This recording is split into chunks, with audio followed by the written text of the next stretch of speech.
in the winning business. If you ain't winning, you ain't got no damn business in here. Woo! One love, baby.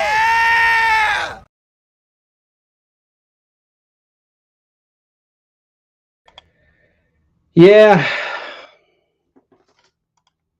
The winning business.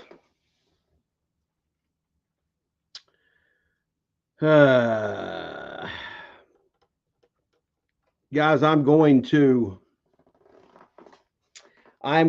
share a link to the stream.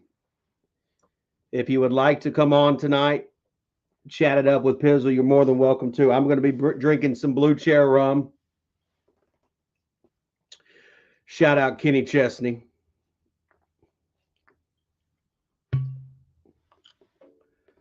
Sit here and have a drink with Pizzle.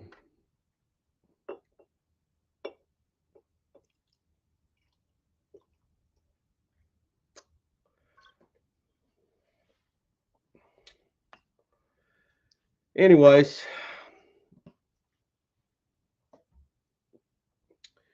I'll share the link in just a moment, but I want to have a conversation just for a second.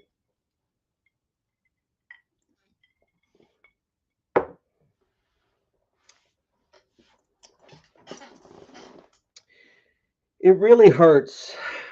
It really kills me. It really kills me how the Giants could suffer one loss right out of the gate. And you hear so much negative about Daniel Jones and so much blame for Daniel Jones when the totality of the team was terrible. I mean, there are viral clips going around Twitter.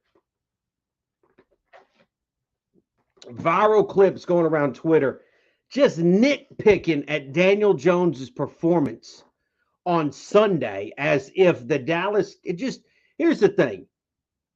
Let me say this. The Dallas Cowboys are a good team.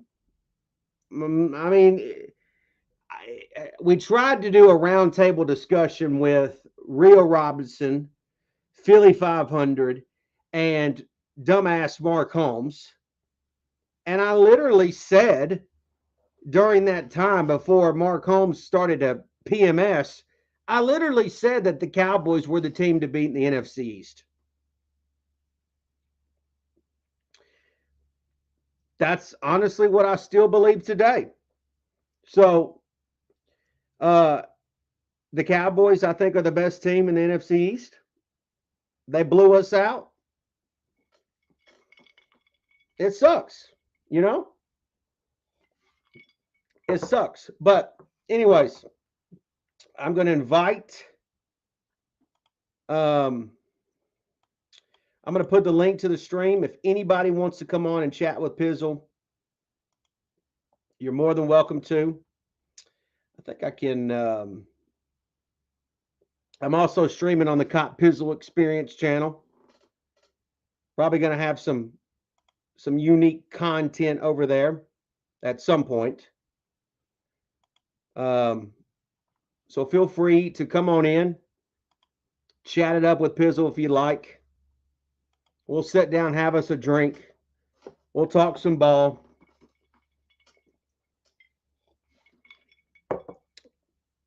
Don't forget Giants Outsiders podcast tomorrow on the Fist Vegas Blue channel. Me, Fist Vegas, Ron Effect. That's going to be quite a discussion, I'm sure. So tune into that. I got a lot to speak for because I gave some bad gambling picks over there. It was a terrible football weekend for Pizzle. I'm just going to tell you, awful, just terrible. But anyways, we'll get to it. Robert, are you there? Yeah, I'm here, Pizzle. How you doing, brother? How you doing, Robert? How's it going, man? Oh, man. Man, first of all, sorry about your boys. You know, stuff like that happens, man, in football, man. But it's week-to-week league. You bury that film, and you hop back at it next week. So, you know, I would say don't be a prisoner of the moment. I mean, 40-0 is alarming, but I mean, the Cowboys have a track record of starting off strong and then bottoming out. So, you got to go back to the lab of what worked last year and try to readjust. Yeah, it would have been nice to compete a little bit. Would have been nice. It didn't happen. Unfortunately, they got the better of us. And yeah, I mean, it just sucks that it's one of your rivals. You Yeah, I know. know what you mean, man. I was at the bar. As you know, I live in Texas, man. I grew up around the Jersey, Philly area, Yeah. and man, we almost blew it against the Patriots. We should have lost because we stunk it up. And towards the end of the game, all the Cowboy fans started huddling around our side where the Eagles game was being played at. I said, look at these guys, man. Waiting to dance on our grave. But anyways, I'll say this. Saquon needs to be able to get the ball more early for you guys in order for the offense to get going and be more effective. Well, the offensive line's got to be more effective. I mean, it does. I mean, to me, Saquon nor Daniel Jones can be successful if the offensive line plays like that all year long. I mean, and again, it might be the Cowboys D line's just going to be really good this year, but we were able to run the ball a little bit early on in the game, that first drive, and then they just went away from it. Yeah, It's just as that's the big simple as thing. that. Yeah, Well, I mean, look, I mean, I want Saquon Barkley to be more involved, but it just didn't happen the first game. yeah. Who you guys got next week? We play the Cardinals this week, and then we have a short week on Thursday night and play San Francisco. Oh, So, oh, yeah, it's gonna be interesting little West Coast swing for the Giants. yeah. I mean, first of all, y'all got to get that next game. You go 1-1. Put yourself in a position to where you're feeling good going in against the 49ers. But yeah, I agree with you. Maybe getting the ball out of Daniel Jones's hand a lot quicker, getting him involved with maybe some RPOs. I know my Eagles, we always have trouble against Daniel Jones when it comes to him running the football. So, I mean, I guess we'll wait and see, man. But, hey, I just wanted to stop in and wish you the best of luck, man. I'm a big fan, and, God bless Thank you, you, man. Robert. Thank you, Robert. I appreciate you being a nice supporter of the channel, man. You've always been great. Appreciate it, brother. Yes, sir. Oh, Robert, Eagles fan. All right, let's keep moving down the list here. Eric, what's going on, brother? How you doing, buddy? How you doing tonight? Doing fantastic. Oh, man. It was kind of a long weekend for all of us because my Seahawks, they just made an absolute egg in the second half. Your Seahawks did? Yes, sir. Yeah. I think Tough. we got maybe 3 total yards in the second half. Mm-hmm. So what you're saying is you're just as frustrated as I am with week 1. Pretty much, yes. Yes. Man. But I'll tell you, I mean, I would never even dreamed that result that happened on Sunday night was going to be the result. At least I was thinking they're at least going to somehow keep this thing close. Mm-hmm. And they made it. What a very good game, was it, Eric? No, sure it was not. No. And now I'm starting to kind of be a little bit worried about the rest of the year for you guys because hopefully I know in years past when this has happened, they've kind of had a bad year. Hopefully it doesn't happen again. Well, hey, you know what? The Seahawks and Giants play later in the year, so that's something we can both look forward to, right? Oh yeah, yeah. That's going to be a good one. Hey, maybe the Giants can do you guys a favor this weekend and beat the Cardinals. That should be Now where's that game being played? That at Arizona? That's being played in Glendale, Arizona, Eric. Yeah. I actually got to spend one game.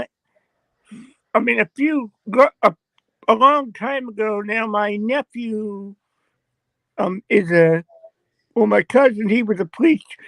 Wait, is it my mom's I get confused too, Eric. It's okay. son is like an officer down in Arizona, and we got to go to a Seahawks Cardinal game, and I actually got to arrive to the stadium in the back of like his car type thing.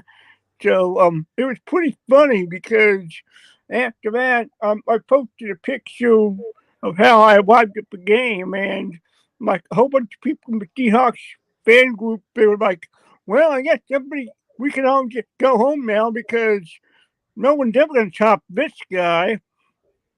Yeah. Yeah. Hey, life's about making memories, Eric. Oh yes, so You know what I'm saying? And Sunday night for me was a terrible memory. You know what I'm getting at? definitely. So Hopefully, how are the kids doing these days? man,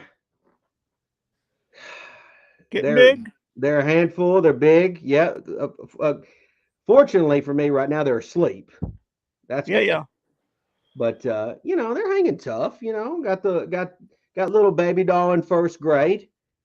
You know, I had a little boy try to hold her hand a couple of Oh days ago, no, Eric. No, no, I no. said not today, pal. We're not starting this shit already. You know what I'm saying? Hey, Gradle, son, Gradle. Yeah, yeah. I said back up, bud. But anyways, Eric, I appreciate you asking, man. You got anything else? No, I'm good, buddy. Have a All good right, day, man. bud. Have a good night, brother. I appreciate you coming on. You too, buddy. Oh, Eric. Hopefully his Seahawks get it turned around. Not against the Giants, though. Uh, Yo, what, what's what's up, going Pizzle? on, man? I saw you Uh, had what happened to the name tag 60 minutes? I like that one. man, I just changed it to my YouTube. You might see me in the Yeah, I comment know. section, all that. What's up, buddy? Yeah. What's up, man? How you doing? I'm a big fan. Big fan. Man, I'm a big fan of you.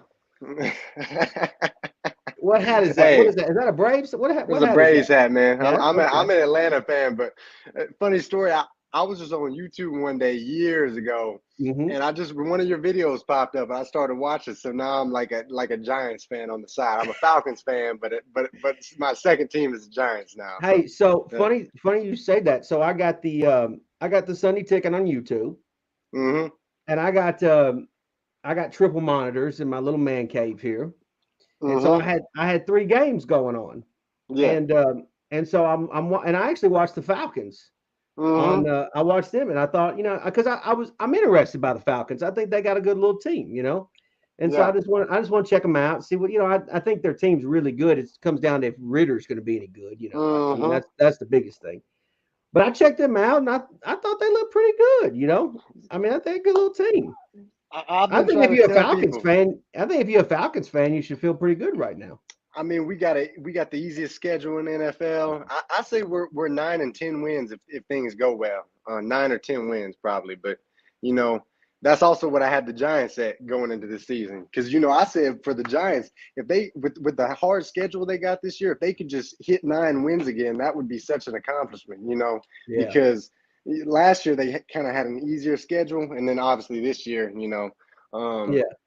not so much, but I'd say this week two game against the Cardinals for you guys is about as much of a must win as anybody has for a week two game, especially in I that mean, division. it's a must win for my soul too. You Hey, know what I'm I'm saying? not I gonna mean, lie. I'm not gonna lie, Pizzle. After that first drive, or like mhm. beginning of that first drive, the Giants looked good, and it's like that play happened, and they took that thing back for six, and the entire energy of the game went down. I mean, they looked good. They got all the way up to the So the 10-yard line. Man, so just out of curiosity, I always wonder about stuff like this because I do this. I do this when I think yeah. about other content.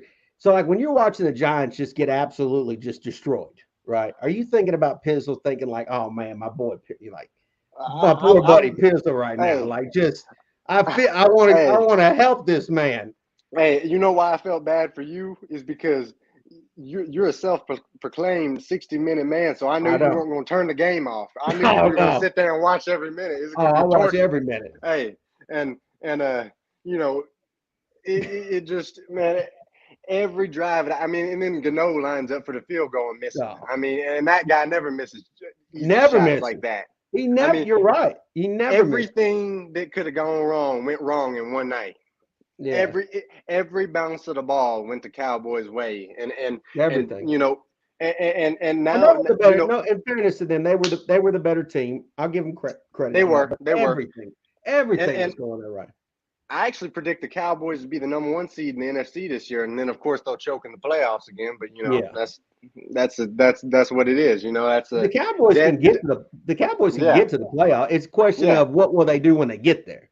yeah because Dak Prescott has shown that he can't put together, you know, Hmm. 2, 3 consecutive games of you know, making plays, man. He had some opportunities against the 49ers last year, man, especially down the stretch of the game. And he was just missing some throws. He was missing some throws. But you know, I every time I watch the Giants game, though, man, I'm thinking of you. And another way I related to Appreciate you it. when I found your channel is we're both from down south, you know, so it's Yeah. kind of like it's kind of North Are you in Carolina, it? Tennessee, Are you you in know. Atlanta? Where are you No, in? Charlotte. Are you in Charlotte? Yeah, Okay. yeah. That's actually why I became a Falcons fan because I used to hate Panthers fans so bad. So yeah, Yeah. um, yeah. But it's just something about down south and football. You know, they love college football down here too. But I always like the NFL better. Oh man, it's so funny. Yeah. So like the South, I don't know if people realize this, but the South college football is actually bigger. But I'm kind It of like is. you. I've always preferred pro sports, but really Yeah. I've always preferred NFL over like Yeah. SEC. I like watching on Saturdays. You know, I mean, I still watch. hmm You probably see a lot of ACC stuff. Yeah. Uh, but you know, and I like college football. Don't get me wrong. It's just I've always preferred the hmm pro game. But man, we Yeah. live in a part of the country that just is obsessed Yeah. with college football. Yeah. I You know know, you were excited about that Jalen Hyatt pick though down oh, there in Tennessee country. You know. dude, they have no Yeah. idea, man. They have no idea. Yeah, Yeah. it's funny. So I got a lot of friends, and they Tennessee fans, they Vols fans, and so you know, I support the Vols, you know, and I watch them, and but I really do it because my friends, you know, Yeah. it's kind of like you know, messing with your buddies, whatever.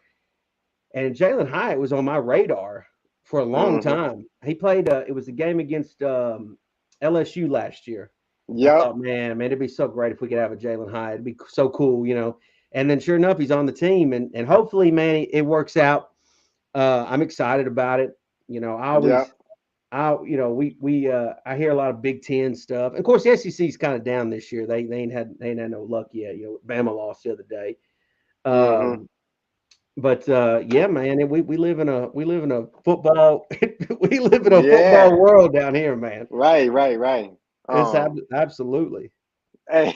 Hey. But it's crazy, man. I got me a man. Like I said, I turned into to a Giants fan. I got me a Daniel Jones jersey. I'm over here talking Did about you? Darius Slayton to people. I'm over here talking about Darren Waller. I'm over here talking about Andrew Thomas. I mean, I'm over They're here. like, what the hell Hey. are you talking about? Hey, I'm also an Eagles hater, so that helps too. Oh So, God, um, because dude, man, but I'm gonna tell but you what, man. It just so it's funny because, like you said, it's being said. Like I went to a Giants and Cowboys game, and I've been to this couple of Giants and Eagles game. Man, them games are intense. yeah, Like in person, like man, there's some. It's crazy, man, because you know it's kind of like you go out of your world a little bit. You know, you go into their world and you listen to it, and it's just man, it's wild, man. It's fun. mm-hmm, And it's funny you talking about because you got an accent too. But when I go up, yeah, anytime I've ever went to Philly or like I don't talk. I don't mm-hmm, want anybody else like I'm just like yeah no, yeah you know, but I don't say nothing because the accent yeah, messes right, things up. But yeah, yeah, man, I get some people. It's funny. Like I get some like on like my post game video. They're like John's fan with a southern accent. What the hell's that all about? yeah, Hey man, it just yeah. is what it is, man. Hey, they don't realize when you pick a team, you're Are branded you for life. are you old enough to remember Carolina not having a team? Um, I'm not that old, man. I'm in No. college. Okay, so you Hey, always I remember. Hey, I remember when Carolina just showed up. Yeah, Not that with you're a Kirk Panthers fan, but Cousins. I remember Yeah. like when Carolina and Jacksonville became a team. That's how damn old I am. hmm And they actually had some success early on as they both went to the conference championship in '96. Yeah. Jacksonville. I do remember having success, Yeah, but it's Mark funny. Brunell. Yeah. But it's funny. Like we did. There was a time. Literally, there was a time period in my life that Tennessee didn't have a team, Carolina didn't have a team, Jacksonville didn't have a team. hmm And it's Yeah. crazy because your choices at the time Yeah. were like Atlanta or Cincinnati. That was the closest ones for Yeah. me. A lot of people in Carolina, if I remember correctly, they were Redskins fans. Yes, they were. That's my grandfather was a Redskins fan, I Yeah, think. man. A So, lot of Carolina people were um, Redskins fans. man, so when the Titans came to existence and they went to that Super Bowl in Mhm. '99, I bet there was a lot of buzz around because they were so Oh, new. dude. Oh, it Yeah. was tons of buzz. I Yeah. remember too, I was in middle school. No shit. I was in middle Yeah. school. This would be good. I was in middle school, and the Friday before the Super Bowl, they wanted all the students in, like, I think I was in 8th grade or something like that. So one of those grades, 7th or 8th, they wanted all the students to wear a Titans gear, like a Titans shirt. hmm Like anything, you could wear a T-shirt, a shirt, and I was like, "Fuck, I can't do that." I was like, Yeah. I Yeah. ain't Heck doing no. that. What do you mean? Heck No, I no. can't do that. No, Mm-mm. I'm No. not doing that. But yeah, Yeah. so I remember being real conflicted about that. Like, just, Yeah. I ain't doing that shit. Hey, it was the same around here in 16, man, when Cam Newton won MVP and the Panthers Yeah. went to the Super Bowl. Man, everybody hopped on that bandwagon, and I was still wearing Oh my Matt man. Ryan jersey around. Yeah, hey man, you gotta stick Hey, to what you know, man. yep, You gotta you stick to got to your stick to squad. it. You got Well, man, else go ahead. you're not a real fan if you don't stick to it, Oh even when no, man. times are Like hard, right? you can't do the two-teaming Yep, thing. And yep. I remember too, like they went to the Super Bowl in '99, and I was like, damn, this like all my friends they changed over and they're having fun, and I was like, I'm not gonna change. I'm gonna stay. And then sure enough, the next year the Giants win the Super Bowl. So I was like, all right, well, Yep, cool. yep, yep. But man, I appreciate you joining me, man. I Yeah, appreciate man. you being a good supporter of the channel, man. And hey, good luck to your Falcons, man. Hey, the same to the Giants, man. I hope we both make the playoffs. That'd be great. Matter of fact, there's a picture back there. It's kind of hidden. It's a puzzle that I put together. Oh, Like don't tell me it's from the game where we only scored a safety. It's the Falcons and the Giants playoff game. The one from 2012 where we only Yeah. scored 2 I points. haven't got a chance. I when I moved here, when I put this little man cave, I just threw it there and I never even hung it. But it's back there. Yeah, that's from the Falcons Giants game. Man, that's a nice little have. I appreciate you. I appreciate you being a supporter, brother. All right, man. Have a great night. See you, man. Man, I love talking to the people. Here's one that I definitely don't like talking to is Joe Got Locks. Field turf services. Graham Gano, the veteran, 36 years old. Great breakthrough by Thomas, who blocked it. You've been waiting this whole damn time to play that shit. And the Cowboys special teams gets the first score of the year. Touchdown.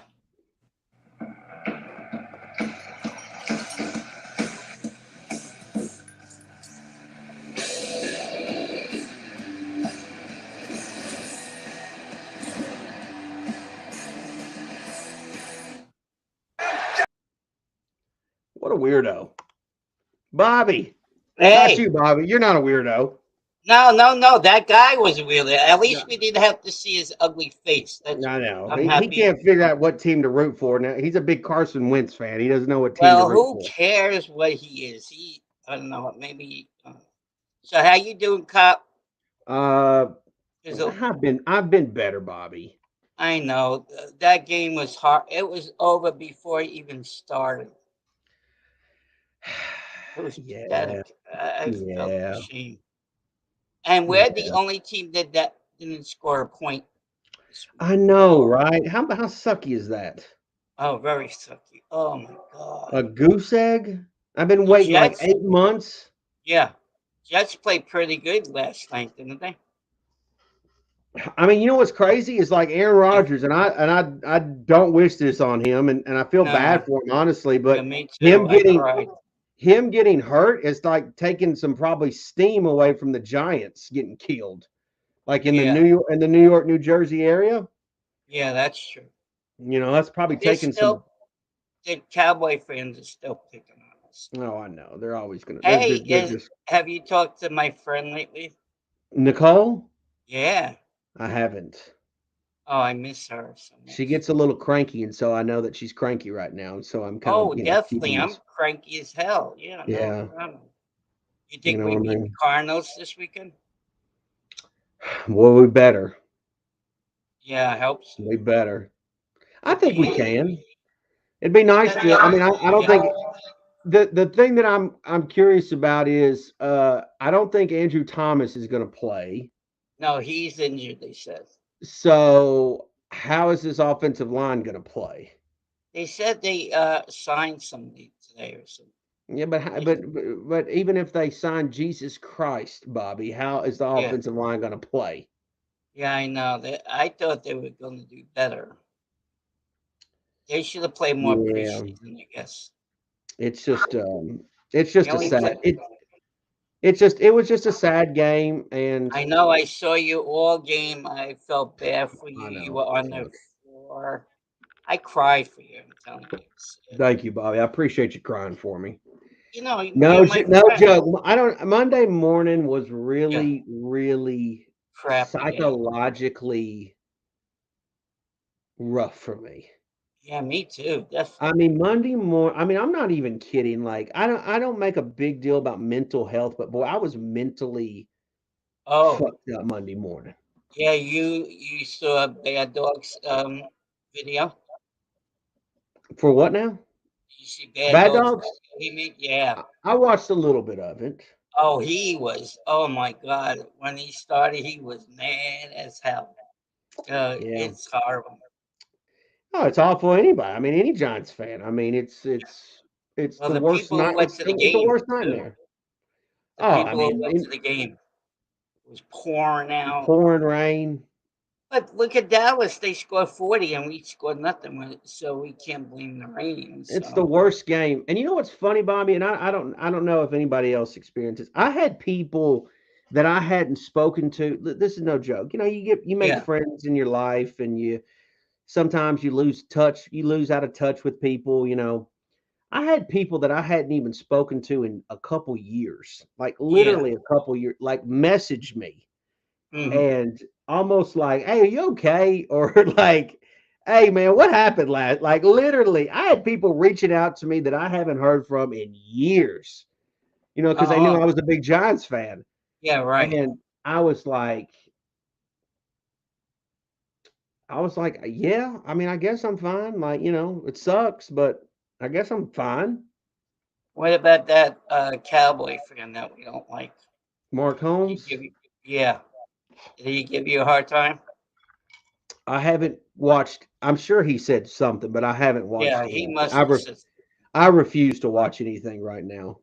Oh no, I don't blame you. I refuse. I mean, it's rough. Yeah, I'm just happy the Jets won last night. They played good. Yeah, that Yeah, was a fun game. That was honestly a fun game. That Bills I Jets game was know. fun.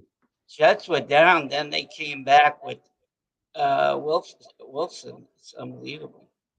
Yeah, and plus your Yankees are doing it not so good either, Oh, Bobby. they sucked. Oops, sorry. Am I Yeah, allowed to say that word? you can say whatever you want, Bobby. It's Oh, okay. they sucked this year. I'm telling you, real bad. Yeah, yeah, it's a rough year for the Yanks. I Do you think have anybody? they got the win today though, right? They beat the Red Sox. Yeah, I think Well, the the first first game. I don't game. know about the second game. I don't know about this. It doesn't matter. They're way out. Yeah, what a waste. Yeah. So, do you have anybody in the back room Oh yeah, waiting? we got a couple. We got a few guys wanting to come on. Oh, can I say hi to them? Yeah, you want me to bring them on with you? Yeah, let's talk, all of us, Okay, like we did with what's her name, okay. Nicole. Let me bring on Joshua Bennett. Hey Joshua, what's up, buddy? Hello, hello. I just Hi, want to say one Joshua. thing. Hello, Bobby. How are you? Where are you from? New York? Yes, upstate. Oh, I'm originally. I Don't live take So, in over my oh, show, that's Springfield. Bobby. Okay. well. I do just want to say one thing. Joe Gottlox, you are a complete geek. Total geek. Go ahead, Joshua. Cut a promo on him. Yeah. Yeah, Well, cut actually, I promo. do have a story to tell. I do actually have a story to tell about today. What is it? Because is it PG? Is it rated R? What is it? MA? What is it? It's spiritual.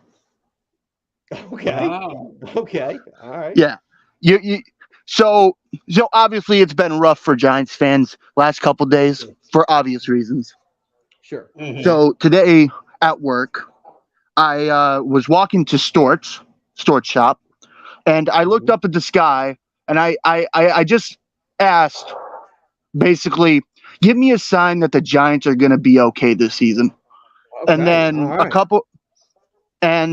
couple hours later, I was cleaning up a clothing box because I do clothing recycling for a living. Okay. And I found $300 in a purse today. No way. Yes, I did. Oh, cow. Wow. So if that isn't a sign that the Giants are gonna bounce back, then I don't know what is. That's What are you true. gonna do? What are you gonna do with the $300, Joshua? Well, I've kind of combined. I think I've mixed it. I mixed it with bills. I mixed it in with a little bit of gambling. By the way, your bet sucked this weekend. I just want to let you know that. Thanks, Joshua. Listen, to be first fair, week is always hard. to be fair, that Patriots game, that was close. You do realize if the Patriots would have just kicked those 2 field goals, they would have won. Yes, they would. The Eagles gave them every opportunity. Literally, I was begging them to win. I was like, "Come on, Pats, you got to do better than this." I'll make 5. If you listen to the Outsiders podcast tomorrow night, I'll make it right. Okay. I'll make it right. All right. If I don't, I'll keep you to that. Okay. I wouldn't kill you. I wouldn't do that. Oh. I would never. What? So you've got. Well, anyways, congratulations, Joshua. Yes. Thank you. I'm looking at that 300, finding that 300 after that. I'm looking at it as a sign that we're going to bounce back. We're going to win 10 games, and we're going to make it back to the playoffs. Maybe Daniel Jones throws for 300 yards or something on Sunday. I would absolutely love that. I would love that to death. That would be kind of cool. The Cardinals have a good defense. Yep. Hey, man, if Kayvon Thibodeau and Azeez Ojulari can step up, anything's possible. Isaiah Simmons, Bobby Okereke. I mean, he actually did something in the game. He actually forced a fumble. Mm-hmm. Mm-hmm. So, I mean, anything's possible. Anything's possible. Okay. All right. You got anything else, Joshua? No. Actually, I do got to go to bed. It's way past my bedtime. I got to be up early. Go to bed, brother. I appreciate. Good night, Joshua. Appreciate your support, and thanks for coming on, man. Of course. Anytime. You guys have yourself a good rest of your night. You too, Joshua. Who's next? I guess you're the damn co-host tonight, Bobby. All right, we got Big Blue in the Bronx. That's my friend, Big Blue in the Bronx. How are you? Oh, what's going on, everybody? Is your brother there tonight? He actually just got off a stream himself, so he's gotcha. Yeah. Wow, this guy is awesome. Is he Pizzle? Yeah, he's pretty cool. I like this kid. He's a smart kid. I'm around everywhere, so Yeah. You're awesome, Big Blue. Yeah. Thank you. But Alex is your name, right? Yes, that's my name. Okay, Alex. Go ahead and take over the show, Bobby. Go ahead. No, I like this kid though. Don't you like him? I know you. You like a lot of people. I like not a lot, not some people. That guy that just started that, I don't know his name. What's up, Big Blue in the Bronx? Well, I mean, I will say I know you brought it up with Bobby already. After watching the Yankees for so many months and hyping up the Giants, I guess 40-0 wasn't the greatest start. But I will say, I know 40. I ripped the Giants on my show, obviously, because I have to tell it like it is. But I don't think the defense played that bad. I mean, you're -7, you're -6 away from the return touchdown that was blocked. You're -7 away from the DJ interception, which obviously was a pick six. You're -7 away from the DJ interception again, which gave Dallas a short field. I mean, I don't think the defense played that bad. I do need our edge to show up a little bit more, but I don't know, man. It's going to be an interesting rollout for the rest of the season because I know definitely we can win this week. Just I need it to be a little bit more than one score to teach me anything. And then we got the 49ers on a short week, so and then we're home again. Cardinals. Yeah. Oh, next week. Well, yeah, right. I was going through a little bit of the schedule, and then we got Seattle Thursday. So, Bobby, if you're going to co-host, make sure you got your schedule right, okay? No, I forgot. I'm 55. I forget a lot of things. Sorry, guys. Yeah, it's sad right now, Big Blue in the Bronx. It's doom and gloom right now. Mm-hmm. How much Twitter time do you take in, Big Blue? I would say a service, not like all of my day, but I do see what people tweet. I do see like some of the reactions and stuff like that. So are you at all? I say that because are you at all surprised at the Daniel Jones hate? No. It depends what people are saying because as I said, I do see a serviceable amount of tweets and stuff like that, and mostly what I've seen is just ripping the offensive line. But I do think there was a few mistakes he left on the field, but you can't properly. And again, I'm not defending Daniel Jones, but you can't properly evaluate him based on the pressure that he was facing. Like, I'm going to be honest, I've been a Giants fan for a few years now. And I started watching games since like 2011. That was the worst offensive line game I've ever seen in my life. That might be the worst Giants game I've ever watched in my life. Like, nothing could get done. And people give me this, Dallas is a Super Bowl contender. Dallas is this, whatever. I don't care. This is the NFL, and these players need to get their act up. I mean, that's just the simpleton answer I could give you. But, I mean, as I said, I don't think DJ should be getting too much blame, but I think we need to turn it around at some point. But, again, I just said the offensive line, how many pressures, how many quarterback hits, 7 sacks. Can't do anything without any protection. And that right side is just awful. Awful. I want to be optimistic about Evan Neal. I really do, but he's not performed at all. And now without Andrew Thomas, who knows how long he's going to be out. Yeah, exactly. Jeez. I mean, I'm not usually for like resting players and whatnot, but I would sit him for this week. You got a big game against Nick Bosa. Well, if he can't play Sunday, he sure as hell can't play Thursday. I mean, that's a good point, but again, we don't. I think they said tomorrow we'll know a little bit more about this hamstring that he's going through. But I mean, if he's out for the 49ers game, it's going to be a rough 2 weeks. And the thing with hamstrings is they linger. Right, with Darren Waller. Didn't Judge have a hamstring injury this year? Yeah. Well, toe injury. What was it? He did have I think he went on the IL. If I'm not mistaken, he went on the IL twice, maybe not. Again, my memory is a little off. He went for a toe injury. He did have the fracture. But hamstrings do linger. Like I have seen that. Darren Waller was a prime example. That hurt him a lot last year and almost caused him not to play this week. So, but.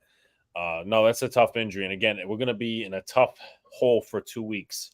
Because, I like to be positive about this team, but how much are we going to learn against Arizona, a team that's not really looking to win right now? I'm telling you, I have a feeling he doesn't play the next 2 games. Right. Wouldn't surprise me. If I had to guess, I mean, if he plays Sunday, that's fantastic. But I'm telling you, I don't think he plays the next 2 games. And that's it could be bad against both Arizona and San Fran. Mm-hmm. Right. I mean, Andrew Thomas. You can make the argument that Andrew Thomas is the best player on the team. He is the X factor on offense. I mean, if you take him away, that's a huge hole for the Giants. I mean, it really is. I mean, as great as great as Daniel can be, and as great as Saquon, they cannot do anything if they do not have quality offensive line help in front of them. You know, the thing is, when you have a rookie center, he's going to struggle at certain times this year. And I think we saw a couple bad plays from him on Sunday, but he has every right to struggle because he's a rookie. You have two guards. One of them's really bad that you're trying to kind of bridge the gap to the next guys. And then you've got Evan Neal, who I got to be honest with you, I'm not fully there yet, but I'm having Eric Flowers flashbacks. Oh yes, Eric Flowers. And while I'm at it, I'm hoping, for some reason we've had a terrible string with having coaches on the first year do well enough to get the second year, and then the second year they fall apart. McAdoo, Joe Judge is a great example where it's like, oh man, after the first year with Joe Judge, we was ready to go for the second year. And Dable is not saying that he deserves to be on a hot seat, but holy shit, I hope this is not a microcosm. I hope this isn't again like happening where it's like, wait a minute, did we just get catfished into thinking that we had something like a coach of a year and quality stuff, and then all of a sudden it fell apart the second year? I mean, we'll see, but we didn't have a lot of depth to begin with on the offensive line.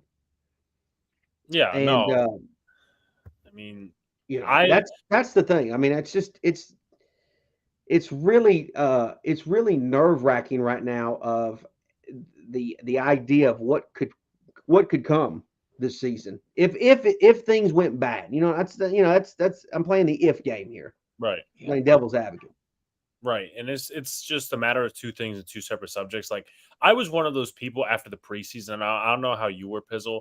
I wanted Matt Parrott off the team. And I know this is couch GM crap, but like, I see a few offensive tackles on the market that played serviceable time.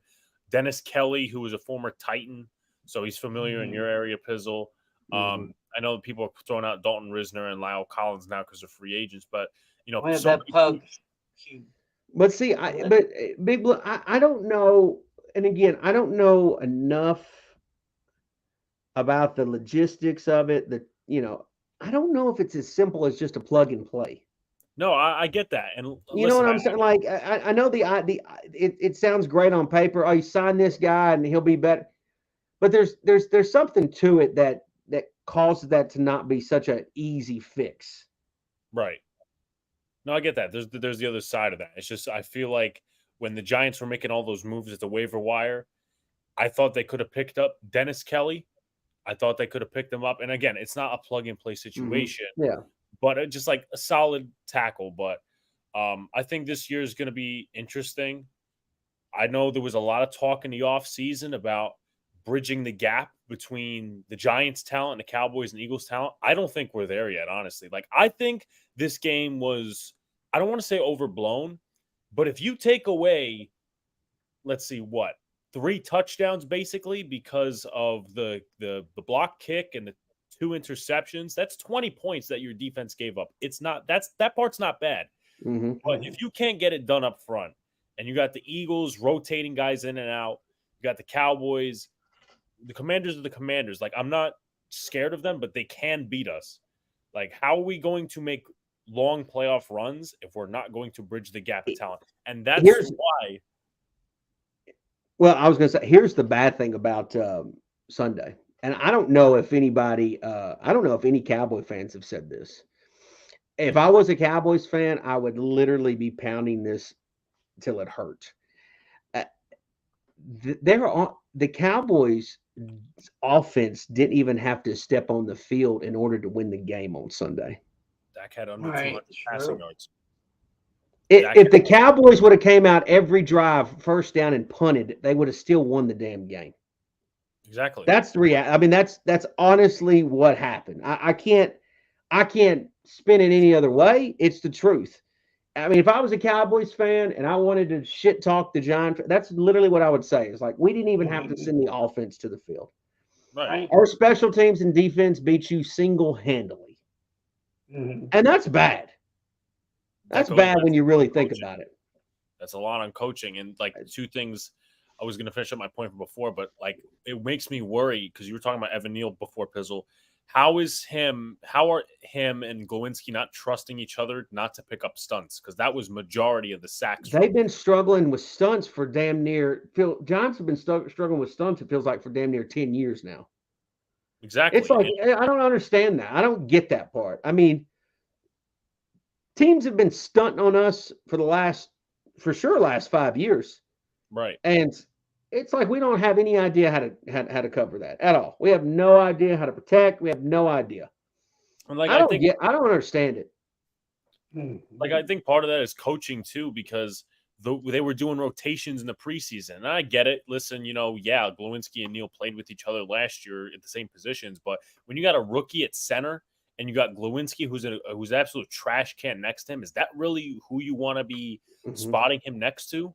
It just doesn't make a lot of sense. And the thing is, we saw this in Buffalo the second year, I believe. Obviously, Josh Allen was the rookie quarterback at the time.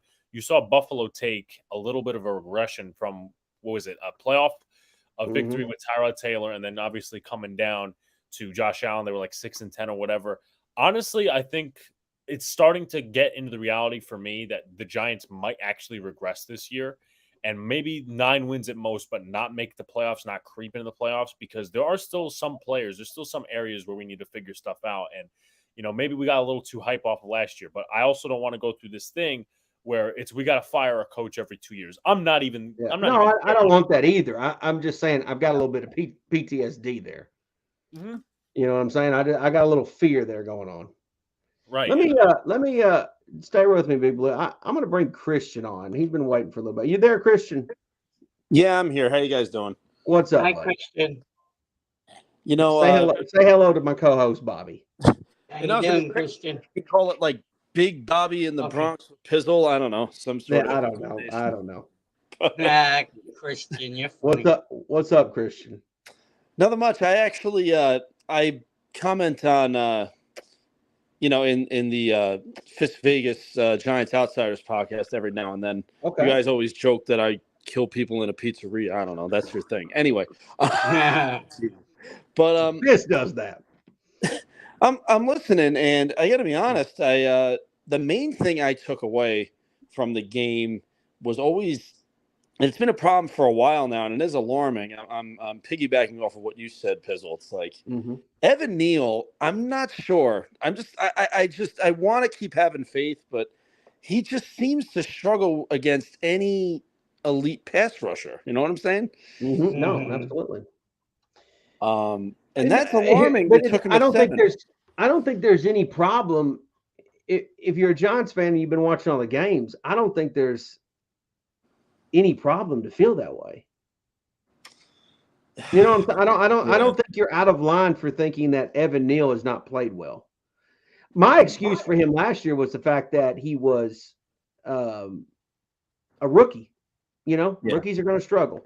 So you would think that in the off season there would have been some type of transition or make the step up. And after the first game, wow! I mean, it's just tough. Anytime I've seen him go against really next level top tier talent, he just seems to get absolutely the doors blown off him, and that's worrisome to me. He seems slow. Yeah.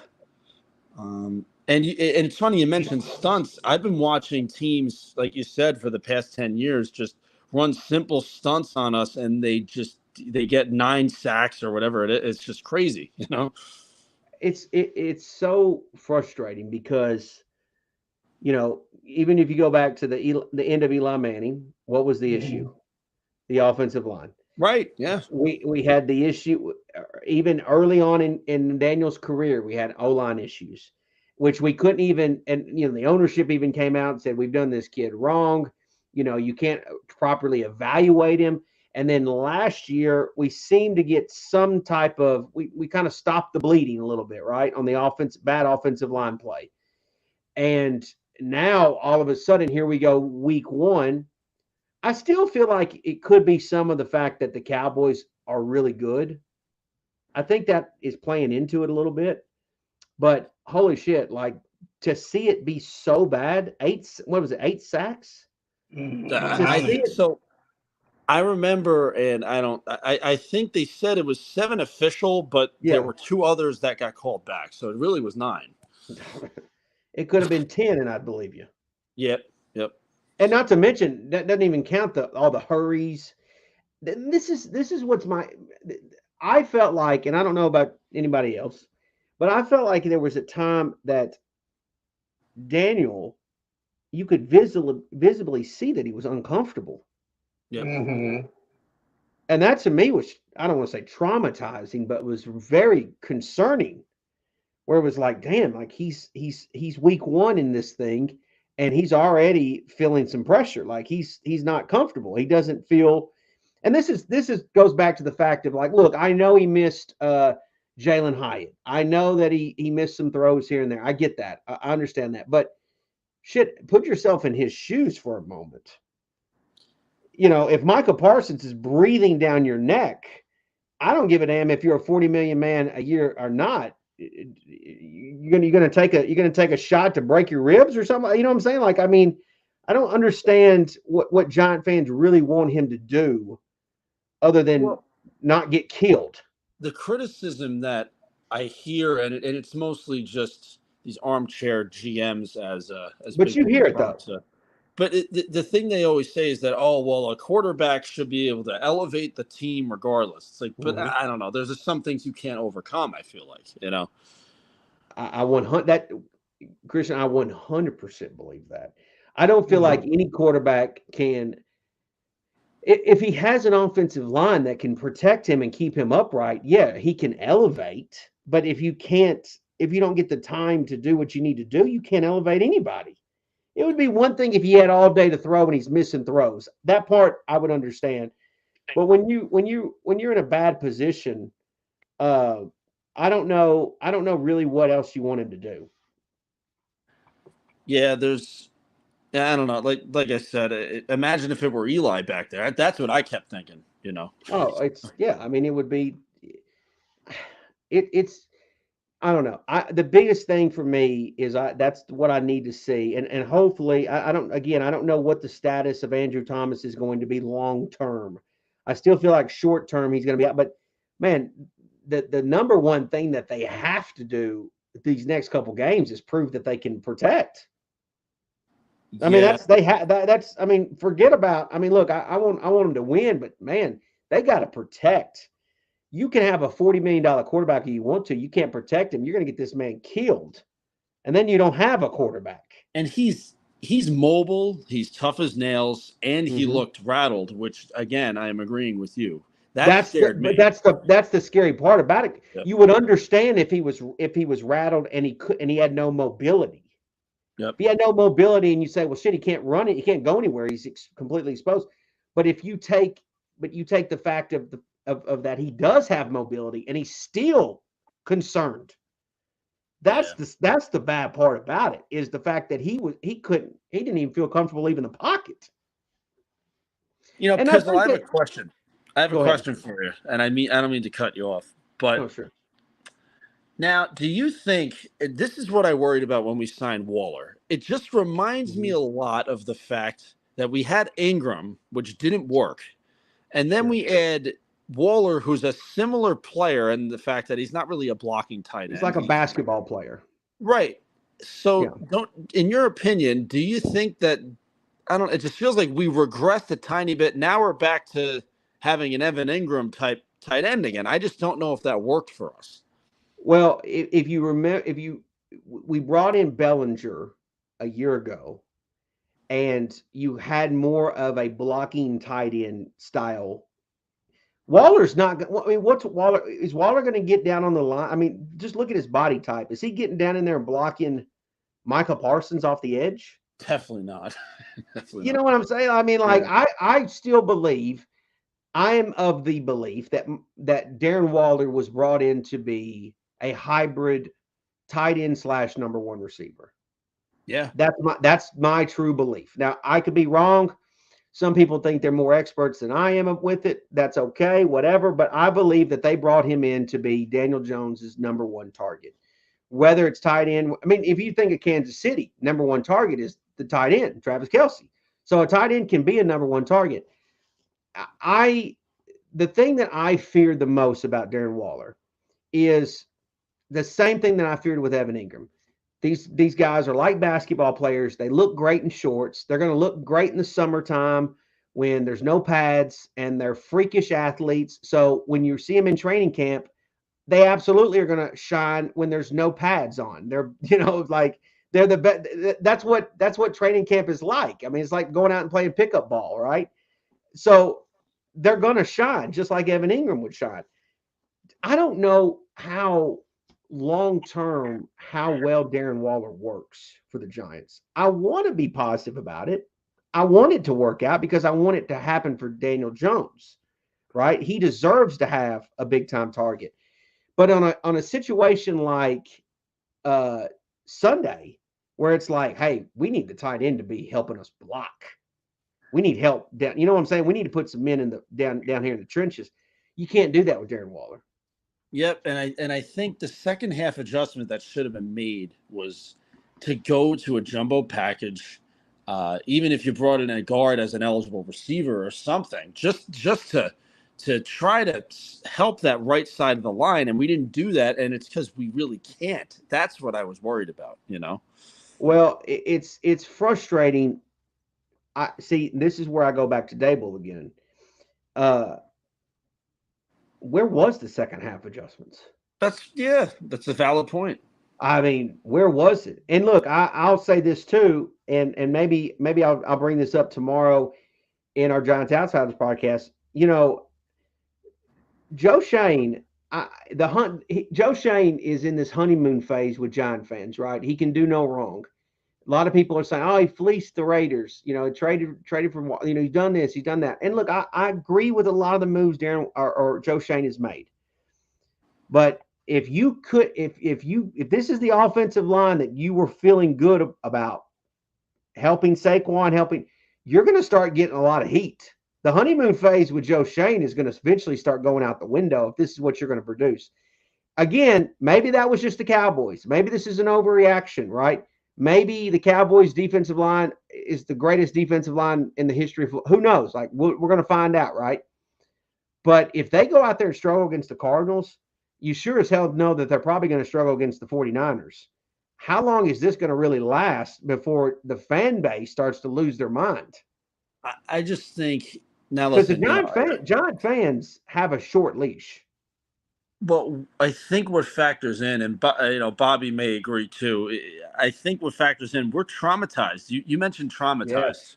And I think we've seen this before. And I got to be honest, I reflected back to all the times that the Cowboys blew us out with under Joe Judge, right? Mm-hmm. And I think that's what we're worried about deep down is like, oh God, is this another thing?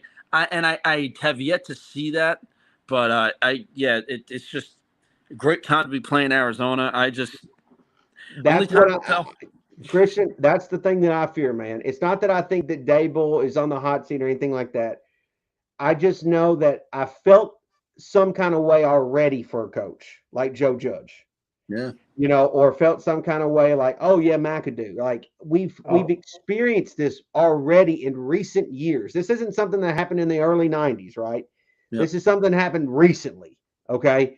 And I'm a little like, okay, let's correct this and make me feel much better about the situation, because Sunday night was the most embarrassing loss I feel like the Giants have ever sustained to the Dallas Cowboys. I don't in all of my years watching them play the Cowboys, there's been some bad losses, right? But Sunday night was about as embarrassing as it gets. Well, Pizzle, you went all in, man, and I watched your videos build it up to it, and I just had a good feeling. I don't know, it just seemed like the stars were aligning for it to finally work out for you. Christian, you come off of a playoff game where you lose to your rival, the Eagles. Yes. The reality is the last two games that the Giants have played for real, they've lost to the Eagles, got blown out by the Eagles in a playoff game. Okay, I get that. I understand that. The Eagles were the NFC champion representative in Super Bowl. Okay, you played the best team in the NFC. I can let that pass. Then your next game, the very next game you've played, that's 8 months later, is against another rival, and you got blown out even worse than you did the Eagles. So the last two games you've played, the product you've put on the field has been some of the most embarrassing football that I have seen in quite some time. I mean, honestly. And that's what's frustrating for me, Chris. Again, the first one is 8 months ago, right? I get that. I understand that. But holy shit, like you didn't make these you were supposed to address some things, make some changes, put a better product on the field. Then you're at home, prime time against a rival that you have not had success with. It's time for you to showcase that you are for real coming off of a playoff season. And holy cow, you looked like a high school team. You know, Pizzle, you look like you were boys against men. I'm gonna throw this out there, and like I said, both of you may agree. The problem, I fell into this too. After the win against the Vikings, we all were like, "All right, well, whatever happens next doesn't really matter. That's kind of a win-win because we already won a playoff game, right?" But I think that we kind of all accepted that blowout loss as like, whatever. We ran into better competition. We'll just kind of, and I don't think we took it seriously. And maybe the Giants didn't either. I don't know. I agree with you. Yeah. But that's what I'm saying. Like this game against the Cowboys, you've had plenty of time to prepare for it. You're healthy, right? There's nobody that's banged up that can't play, right? I mean, I guess Waller kind of came in with some kind of hamstring thing, right? But you're relatively fully healthy, and the Cowboys come into your place and annihilate you. I mean, we didn't go to their place. We didn't get put on Sunday Night Football because of just them. You showcased absolutely nothing. And again, Chris, and I hate to sound doomy and gloomy. They didn't even have to put their offense on the field to win the game. And that was I think that was the most demoralizing of all. It's so demoralizing. You know what was another thing that really was sad too? I remember, I think it was the second quarter. I was streaming. It was the second quarter, I believe. I remember they made a pan shot over to the Cowboys bench, and they were looking at some defensive players. And the defensive players for the Cowboys looked bored. They looked bored. Yeah. They were like, just playing with their they're like a cat playing with their little toy. They're bored. They don't want to, they don't want to be there. And even Parsons comes out on his podcast and starts like defending Daniel Jones, just like what a weird game. I don't know. Well, defending him as if like, almost like you feel bad for the guy. Yeah, but like, it's just a shame. I mean, I think one of the greatest game I ever saw, in my opinion, was when, and I think Pizzle, you're definitely going to remember. Bobby, I know you're definitely going to remember. It's when we had to beat Dallas in 2011 in order to stay in the playoff hunt. And we went to Dallas. Barber, right? No, that was when JPP blocked the field goal. Yeah. Oh, okay. Yeah, I remember that. Like, I think back, I'm like, there was a time when like we crushed Dallas's hopes, man. Like, what happened? I mean, go back to 2007. They beat us they beat us 2 times in the regular season. They get down to the third one, and that was what to me. I know that everyone talks about the Week 17 game against the Patriots that they lost. Yeah, I understand people, but to me, it was the game that they went on. Obviously, they played Tampa first, and then they beat the Cowboys. But to me, beating the Cowboys was like they got over the hump. They got over the wall. Yep. Because they couldn't beat them that season. Then they beat them. RW McQuarters gets the interception in the end zone, wins the game, and then they obviously go to Green Bay next week. But we've had success against the Cowboys. Yep. But holy cow, man! Like this recently is just so bad. So bad. It really has been since 2011 that I don't think we've been over 10 years. Yeah, it's been over 10 years. That's what's crazy to me is like we're getting to a stage where like the last decade against the Cowboys, we've had hardly any success. And the last time you beat them, they had Andy Dalton at quarterback. Right. We can't beat Dak for whatever reason. And that's crazy.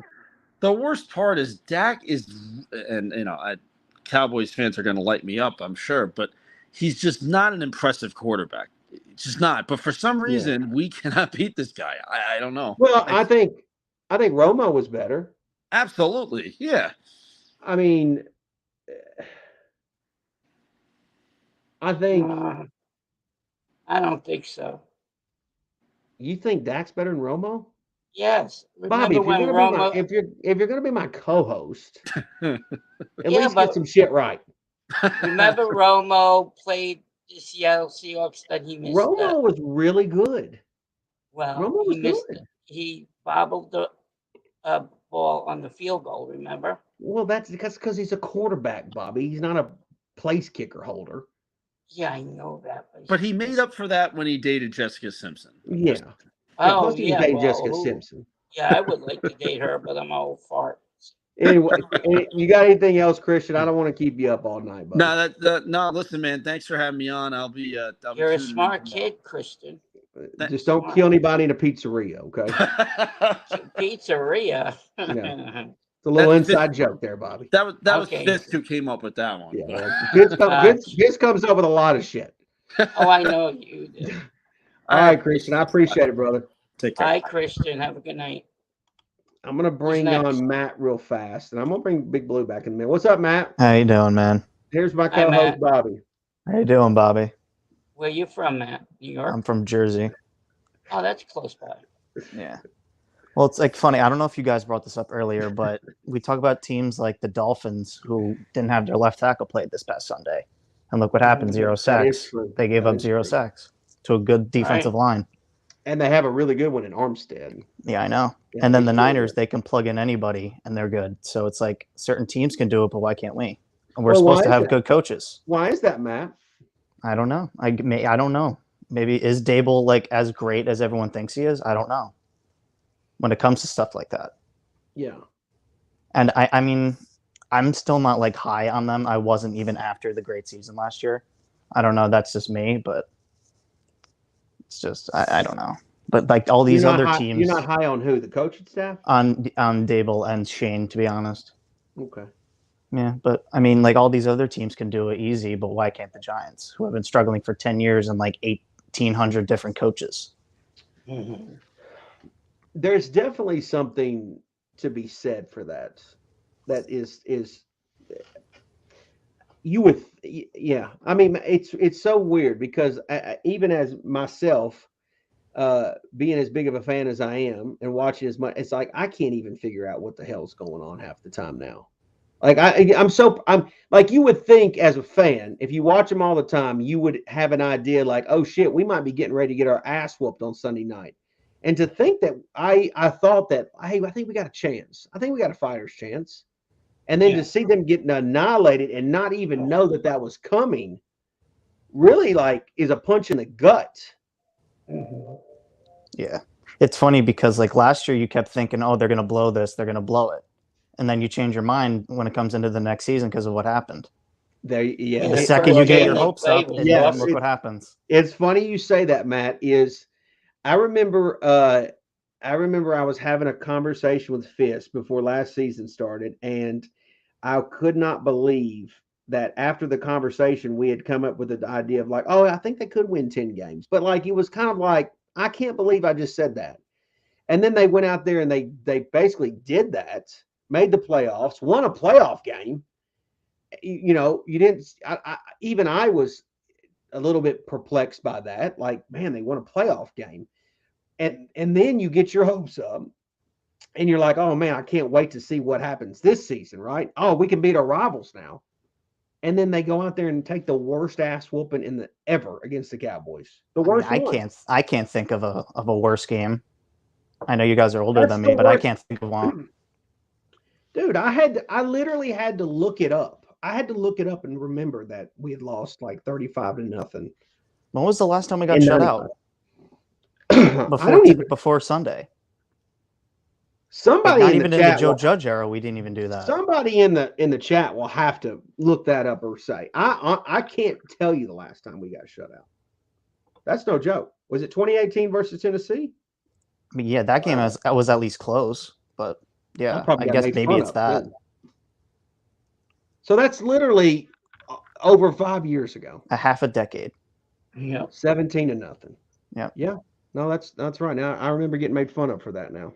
Yeah, but the offense was good too that year. But 95, I remember 95, we lost 35-0 to the Cowboys, which was typical typical mid-90s Cowboys. Mid-90s Cowboys teams were ridiculous. They were really good. And I mean, their teams are good now. They just can't get over the hump of winning. You just hope that this didn't like wake up something for the Cowboys. A game like this. I think as much as I hate the Cowboys, I think they're really good this year. Yeah. I don't think their defense is like insane. Like we saw with the Jets yesterday, like how good their defense was. Yeah. I don't know if the Cowboys are like that level. I just think the Giants line is so bad that made their D line look even like more incredible. I think the Eagles offense is better, but I think the Cowboys defense is better. Well, we'll find out.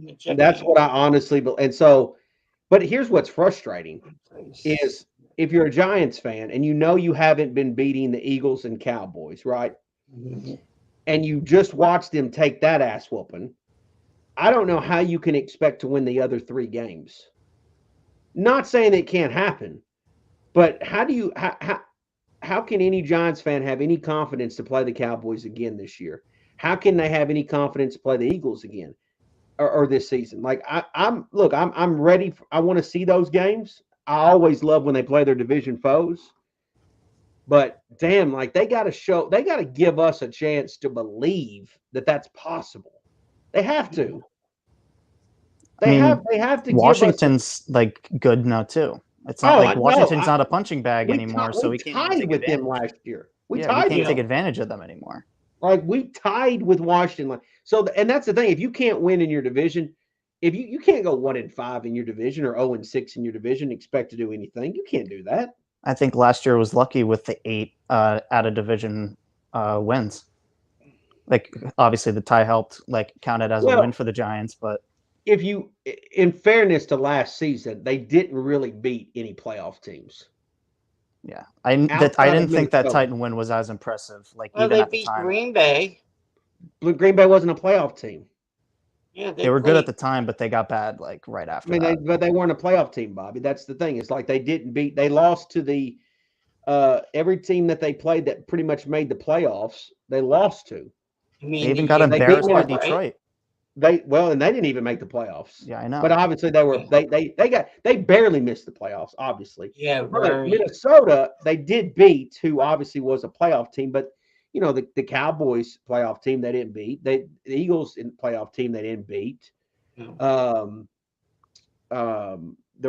They did beat the let's think here. Ravens didn't make the playoffs last year. No, they didn't make the playoffs. No, they did. Yeah, that was the only playoff team they beat, I guess. Was that the other one? Was that the other one? Yeah, they lost to Cincinnati last year. Yeah. Okay. So yeah, you're right. You're all right. So they did. That was the one, but that was about it. That was a backup quarterback. That's like they lost. Backup quarterback. Yeah. No, they beat Lamar. Oh yeah. They beat Lamar. I remember that. No, they beat Lamar.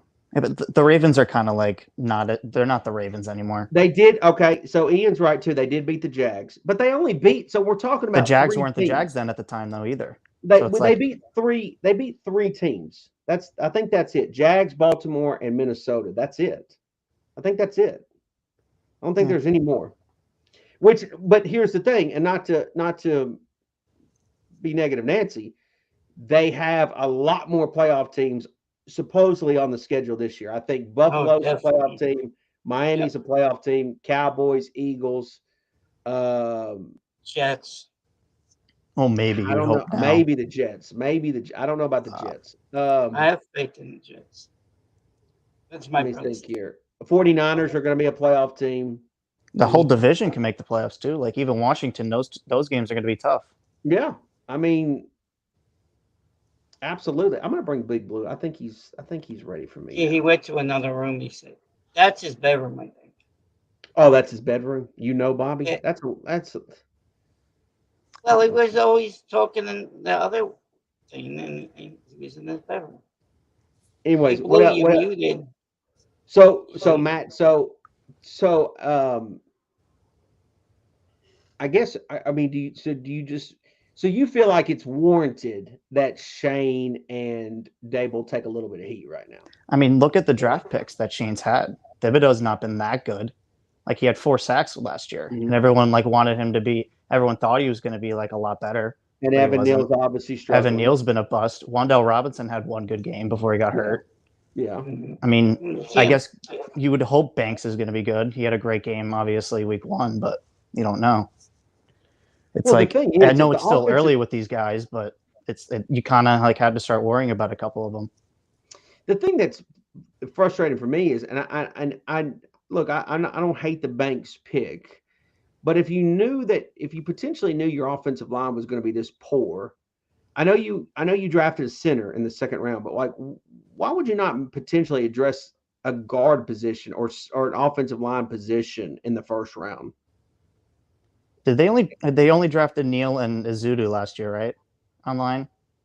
They got the 2 guys from Carolina. They got 2 of those, and then they got Neal. Yeah. Oh. Well, I feel like that whole draft they should have focused on fixing the line. Yeah, the Izudu is, but like, yeah, where's like Izudu? Where's his progression? I mean, I think he's always hurt, isn't he? Yeah, well, that's part of the process. Yeah. I mean, the thing I've always said this, and I'll say this until I'm blue in the face. The greatest gift that Eli Manning gave the Giants was the fact that he was always available. Mm-hmm. I mean, there's a lot. I mean, that's a football player has to be available. It doesn't matter how great he is. If he's not available, then he means nothing to the team. Absolutely nothing. I feel terrible for J.K. Dobbins, the running back for Baltimore. I mean, everyone talks about how great of a running back he is, and he probably is. But like, the guy's always hurt for Baltimore. I feel bad for him, but it doesn't matter how good he is. He's always hurt, and so that's just part of the football. Yep. I mean, you don't think they're going to be like injury prone at the time, but I mean, like Thibodeau's had some injuries here and there. I know that knee injury. I think he's had something else outside of that, but where were there? Like, a lot of people being critical of Daniel. Like, where was Kayvon's performance on Sunday? Did he have a single pressure at all? I don't know. Where was Dexter Lawrence's? At least Lawrence had like a couple pressures. Dexter had a good game. He had a couple pressures. I wouldn't say a good game compared to everyone else. It was good. I don't want to say good game. Like Aziz, it seems like he's just a 1-year wonder. Where's he at? Yeah. I thought Xavier McKinney had an okay game. He was all over the place. Yeah, he always is. Him and the other rookie were the ones that were really showing up, even when the game was like getting blown out. Him and Hawkins, McKinney and Hawkins were like constantly around the field. Where was Leonard Williams at, Big Blue? No, I get Leonard Williams, and we know who gave him that big fat friggin' contract. He was non-existent against a backup.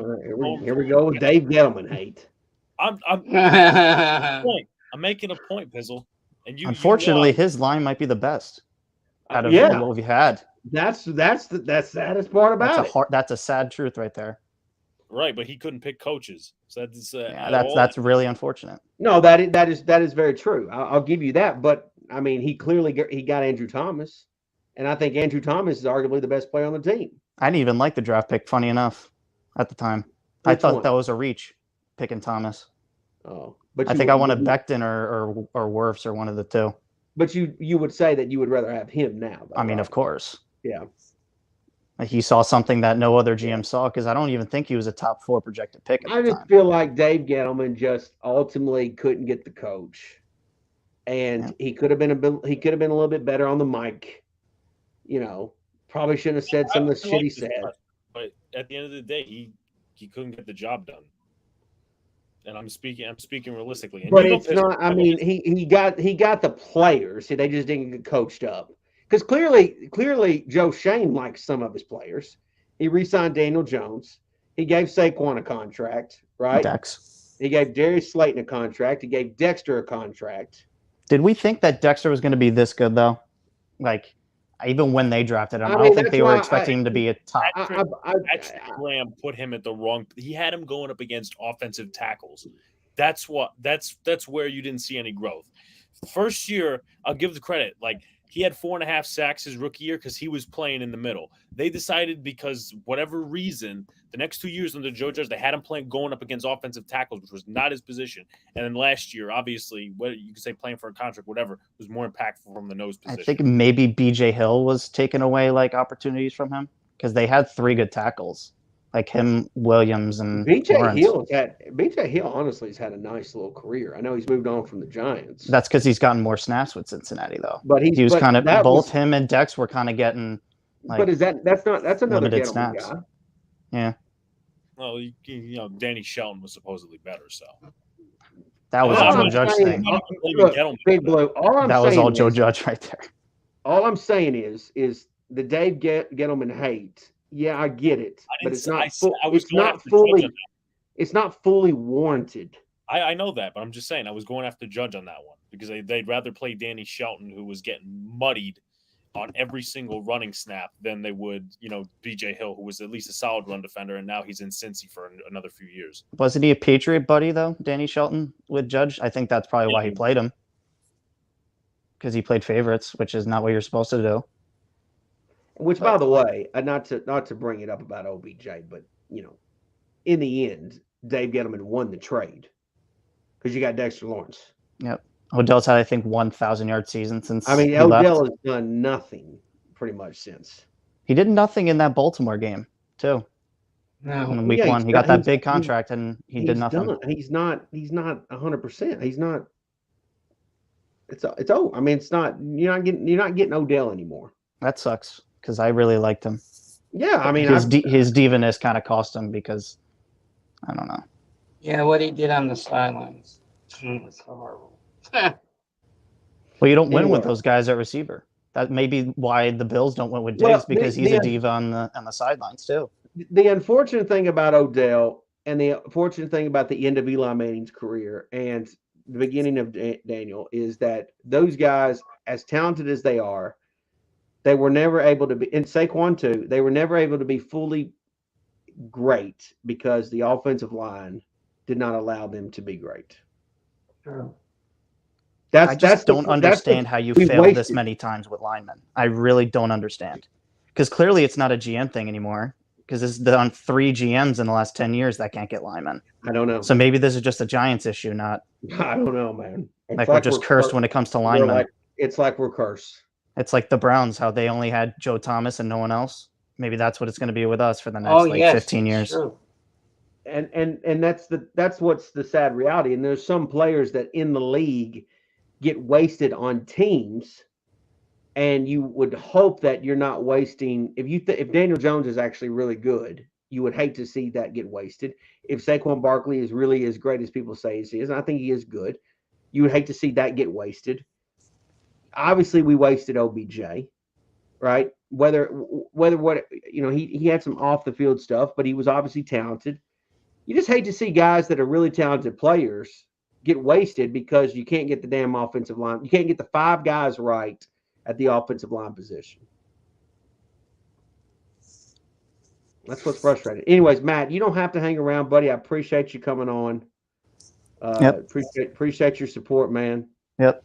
And nice meeting you, Matt. Have a good night. I've been in here a couple times, but it's I think been like a year or 2 or something like that. I hope the Giants turn around. Next time we do one of these, hopefully the Giants win and you can come in. See, I don't even think this Cardinal game is going to be as easy as everyone thinks. I think it's going to be like the Washington game for the Cardinals. I feel like if we don't have, which I mean, obviously I don't think we will. Without Andrew Thomas, I'm very concerned about the offense. Is there any update on him? I think there's supposed to be more news in the coming days. I don't get how Rodgers was able to get like 2 MRIs on his like whole leg, but Thomas hasn't gotten like 1 over the last like 2.5 days over this whole thing. It's so weird to me. I'm telling you, I really feel like if I had to place a bet on, I would say that he's not going to play the next 2 games. Did you see him limping on that interception on the film? On one of the Jones interceptions, like he was trying to chase after the guy and he literally like couldn't run. That's what. So maybe his hamstring or something's like really, really messed up. They say it's minor, but I don't know how. I mean, to me, they said the Jones neck injury was minor too, until it wasn't. Oh yes, the Nick. And that's why, to me, he's not going to play the next couple. Because if you sacrifice him for this game or even the 49er game, you potentially really hurt him long term for the season. Yep. So, but Matt, I appreciate it, brother. I hope you come on and chat with me again sometime. Yeah, I'll be on more. I just had to after this performance by the Giants just to talk about some certain things. But I appreciate it. Brother. Yep. Hi, Matt. He's a nice kid, isn't he? He's a nice guy. He's just down, like I'm down. We're all down. You're all down. We're all down. Happy. And not dancing. We're all down. Everybody's down. Yeah. Everybody's down. Everybody's down. Anybody got anything else to say? Oh, you leaving now? Well, yeah, Bobby. We've had a long. We've had a long. I've been chatting here for 90 damn minutes, Bobby. Wow, that's an hour and a half. I'm a 60-minute man. The fact that I win another 30 is pretty impressive on my part. No, you do good. You did good. I've got a big podcast. I got a big podcast tomorrow with my buddy Fizz. Oh, good. Okay. What time is that at? I'll put the link in one more time just in case any last minute strugglers want to come on in. It'll be at 8 Eastern tomorrow night on the Fist Vegas Blue channel. See you for that. Bobby. I'll come it may get a little toxic tomorrow. It may be fun. I don't know. Well, toxic, we know it's bad. You never know what to expect. That's the great thing about it. You just never know what to expect. That game was. I'm sure Big Blue's got a podcast. I mean, you want to plug a podcast, Big Blue, while you're on here? I mean, like you and Luca. I mean, I do my show for the Giants Tuesdays and Saturdays, but we do a Monday show every Monday at 8:10. Just you guys didn't do one last night, though, did you? Last night we didn't, though, because I have two Jeff fans that join me for the podcast usually, and of course we had the value, the Jets victory. But of course, I actually said Big Blue that that not that I enjoyed it or anything, because I actually like Aaron Rodgers. I actually think that him getting hurt took a little bit of the steam off the Giants as far as the news outlet in the area. Yeah, I agree with that. And I mean, I think the season, a lot of Jeff fans are saying this. I think the season's over for them because Zach Wilson is a starter for the rest of the year. And I don't know, man, but it did take off the steam for the Giants like a little bit. And but as I said, because they got some doom. I mean, of course, they had a great win. Yeah, but long term, be interested to see how they do against the Cowboys this week. I hope they beat the Cowboys. I think they're going to get their ass beat. If I'm being honest, I think they will be. And honestly, like from an outsider standpoint, I mean, we had Eli here. Obviously, I'm younger than most. But like having Aaron Rodgers here, having someone who's won multiple MVPs. I mean, I got to go see a training camp practice, and then I'm supposed to, save up this year to go to the Giant Jet game. Yeah, we're going there too. Yeah, so like I was like, okay, we'll see. Aaron Rodgers will spend a boatload of money, but now it's Zach Wilson versus Daniel Jones. I'm like, I'm still gonna go, but I was really looking forward to that matchup because. I mean, Aaron Rodgers, just the way he, and I didn't really believe any of this media crap, but the way he just went in and embraced the city around him, he was going to the U.S. Open and all these Broadway shows and Knicks games and stuff like that, I mean, I like his character. I really do. But it looked like it could be it was going to be fun. Yeah, it was going to be fun. Well, there's nothing fun in Wisconsin to do, so. Yeah. New York is the best place. They only have cheese in Wisconsin, so that's not too. Cheese, milk, dairy, all that other good stuff. Yeah, that's old cow country. Yeah, cow country. Yeah, I had one more. I had one more guest that was going to come on, but it looked like he just bounced out. I'm going to give him an opportunity to come back. What was that? I don't know, Bobby. We'll have to wait and see. Oh, I thought you knew him. Oh, I'm sorry. No, I didn't know him. He was just kind of poking in. He might have been trolling me. Hey, you let people on without showing their faces. I'm surprised. Well, Bobby, I mean, some people don't want to be seen, Bobby. Well, a lot of people. Some people think they're, some people are a little bit, spooked out by that. I get it. It's the internet. Yeah. Right. I mean, Big Blue might not. Might not. What was his name? Because I didn't watch a full stream, but someone came on the beginning. what's his face? His real name is Robert, the guy with the mask. Yeah, Robert, yeah. He's an Eagles fan. Maybe Jabroni. Is that is that no? No. You're talking about somebody else. Okay, all right. Because I'm like that wasn't him. This name. Okay, all right. That wasn't him. Mills Money, are you there? Yep. What's up, Mills Money? Yeah, man. The way I'm looking at it is like if they lose to the Cardinals, just tank for Caleb Williams or Shedeur Sanders. Whoa! Already in the tank talk. Whoa! You said why do you want them to tank? Wait a minute, bro. If you think about it, they lose. I like Shedeur Sanders. I like him. I like Caleb Williams. But you just gave Daniel a contract. Yep. Yeah, but the way the contract's set up is like he only get like a 2-year window to prove he's the future quarterback. He is the future quarterback. Yeah, but that's based off one season. Mills, listen. Are we going to blame Sunday's performance on Daniel Jones? No, I'm not going to blame it on him, but a couple of those passes he threw on a run, he didn't need to make those passes. So. The Gilmore interception did not need to happen.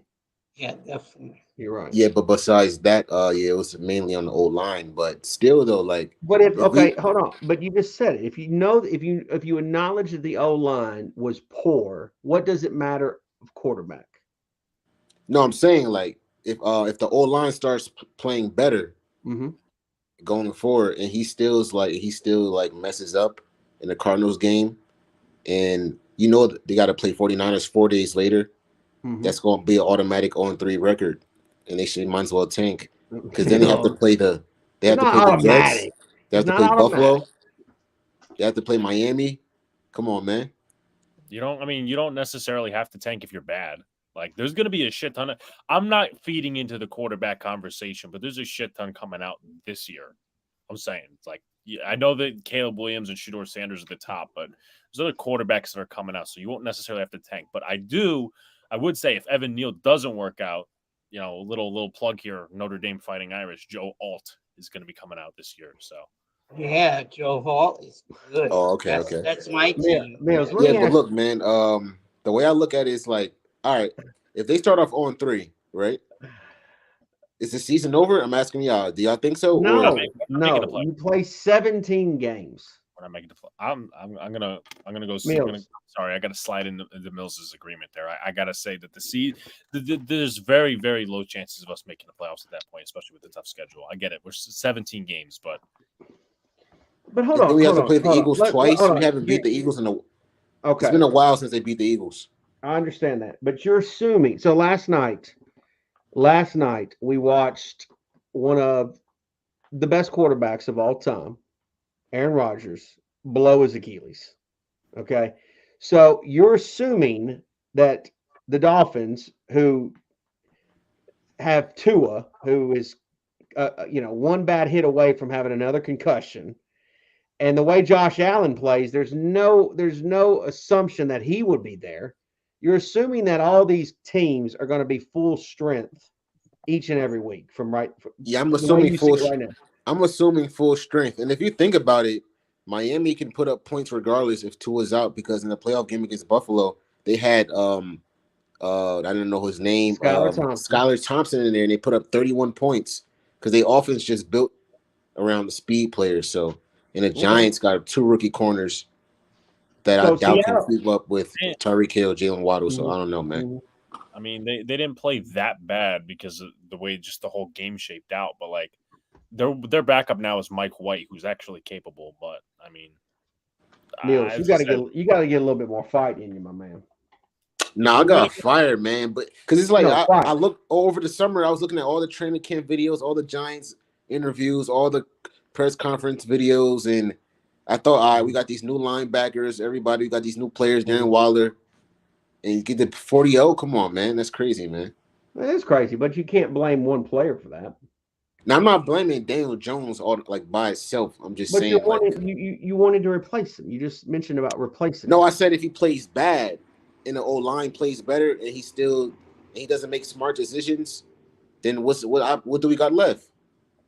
Like, I don't understand. Put Tyrod Taylor in there? I don't know. No, there's no putting Tyrod Taylor in there. No. No. I mean, what I mean, in all sincerity, I mean, how can you honestly bet that the offensive line will? So you said if the offensive line plays better than Daniel Jones, okay, but what gives you any hope that the offensive line would play better? What if Mills? What if the fact that maybe the Cowboys are just really good? What if they're the best? What if they're the best team? What if they're the best team in the league? What if the Giants just so happen to play the best team in the league? That wouldn't make sense because last year we had less talent and we lost by a few points on Thanksgiving. This year we added more talent, get blown out. We had linebackers like Jalen Smith last year, Fabian Moreau at corner, and we lost by 5 points, right? You're talking about the defense. We're not talking. They didn't have any issue against Cowboys. Offense wasn't just blowing them out. The defense. It was the defense going against our offense that was the issue. Yeah, that's what I'm saying. Last year they basically had the same core players on defense except Stephon Gilmore and a couple of rookies they drafted. No, Mills. I'm talking about the fact that we're talking about just the Giants offense. We're talking about the fact that just the Giants offense. Don't forget about the Giants defense. Yeah, you're right. They added pieces on the defense. I get that. But I'm saying for the Giants offense, maybe first and foremost, it's just 1 week. Okay. Second of all, there can't be any assumption that the guys that they added, which really was only, I mean, who played on Sunday that was different? Darren Waller, Jalen Hyatt, Paris Campbell, which, by the way, you're talking strictly offense, right? I'm talking strictly offense, but you're talking about Jalen Hyatt, Darren Waller, Paris Campbell. There's a lot of new. I'm not giving this a full-on excuse, but that's their first real game together, going against potentially a championship defense. So you understand why would they not? Why would they not struggle? They're going to struggle. Sure, it sounded like we could turn it around, but like this idea that it was just going to be instant success right out of the gate, I don't think that's fair to say. You understand that, but I see them winning 8 games this year and not making the playoffs. Well, that doesn't. But okay, but if they did that doesn't warrant a QB change. I mean, we got to see how he looks. I don't know, man. I mean, it just comes down to a determination of why the season went awry. Like I even said, if I think there's a high chance, at least at this point, because of the way we play in week 1, that we regress and we win 8-9 games at most and don't make the playoffs. But I mean, again, like I get there's like some optimism or whatever the case may be, but one of the points that Joe Schoen was making, I'm not some pessimist out here. I'm not saying fire Dable, fire Schoen, or even that they should get like 50% heat. But the reason that we've all bought in is that they were supposed to close the talent gap between the divisional rivals, being that we only had one divisional win last year. So, I mean, we don't play the Eagles till late. I don't think we'll beat the Cowboys again this year, in my personal opinion, because you're on a 3-game road trip between Vegas, Dallas, and then Washington. Yeah. And then what are we just going to say? Washington's our Super Bowl every year. So, I mean, I don't know. I mean, there's a lot of ways the season can go. I mean, the only reason I still have a little bit of hope left is because I see people saying, "Oh, the 07 Giants, they started off 0-3, and they still went to the Super Bowl." But I don't know, man. It's like, what that schedule was hard that year for the Giants. I don't remember the schedule that year. Was it really bad? Like, was it a tough schedule in 07 when they made the Super Bowl? I want to say that it was. I want to say it was a pretty sporty schedule. I mean, yeah, it had the Cowboys on it, who were the number 1 seed, had them twice, so that was tough. It had Green Bay on it, which obviously they ended up playing them in the NFC Championship game. So they obviously had the Patriots on there, which was an undefeated team. So yeah, I mean, it was a pretty good schedule. Yeah, so that's what I'm saying. I don't know. I'm half and half with it. I think I'm concerned about Andrew Thomas not playing on Sunday, but I still think that what happened on Sunday had to do more with the fact that the Cowboys, I think, are really good, and the Giants may not be at that level just yet. And if we do beat the Cardinals, some of the turnovers, like the Saquon Barkley turn, those were just kind of just it was almost like comedy, where it was just like say again, comedy of errors. It was like you can't believe that something like the blocked field goal. I mean, that's not Daniel Jones's fault that there's a blocked field goal there that he gets returned back for a touchdown. I'm sure the interceptions are his fault. I don't know. I just feel like that there was just a total team failure, and maybe the Cowboys are just really good. Yeah, man, but I feel like if we beat the Cardinals, is the San Francisco, is their 49ers, is their D-line good? Like, do they have a real great D-line? They got a great D-line. Oh, they do? See, that's why I'm nervous, man, because, like, all these teams got good D-lines. Yeah. And, well, Mills, I appreciate you joining me, man. Thanks for coming on. All right. Good night, man. Good night. Night, Mills. Getting tired. What's up, Pizzle? All right. I'm going to slowly transition you guys out. Yeah, I'll go first. Bobby, thank you. Yeah, thank you for having me on, Cup. You're welcome, Bobby. And thank you for coming on and being a co-host. Yeah, it was fun. Big Blue, it was nice seeing you again. I hope the Yankees can win every game from here on out to the end of the season. Well, I don't see that happening. So thank you very much. I appreciate it. Okay. I hope Boone doesn't get fired. Oh, he's good. He's gone. I want who's going to be the next coach? Who? Gino Martinez. Okay. I like Gino Martinez. Him as a player. That's cool. Well, Boone was a player, so what's maybe call Jeter. Jeter, I don't know. An office guy. Yeah. I don't know. He's in his mansion over there. So yeah, his beautiful wife. Yeah. Oh yeah. Oh yeah. Well, yeah. I mean, I wouldn't leave either. No, definitely not. No, they have 3 kids now. Yeah, I'd have a fourth. You have a horse? A fourth. A fourth. Oh, yeah, I'm getting tired, guys. Well, he might have a horse too. All right, Bobby. Okay, so I'll see you tomorrow. I look at you tomorrow at 8:00. You said. Yeah, Big Blue, Fist Vegas Blue Channel. Fist. Oh, Vegas okay. Blue. Yeah. Oh, I did. Oh, him. Yeah. Okay. Yeah, him. Yeah, I know. He's a little strange. He's aren't we all, Bobby? Yeah. Oh, I'm very strange. I'm always strange. All right, Bobby. Well, thanks for joining me, man. Thanks for being my co-host. Yeah. Bye, Big Blue. Bye, Bobby. There goes Bobby. Big Blue, I want to thank you too for joining me. Yeah, well, best of luck to your Yankees. Yeah, well, I'm still after the 40-0. After the 40-0 loss, I'm still locked in on football. I haven't been locked in on baseball in quite a while, I must say. Yeah. Rough year.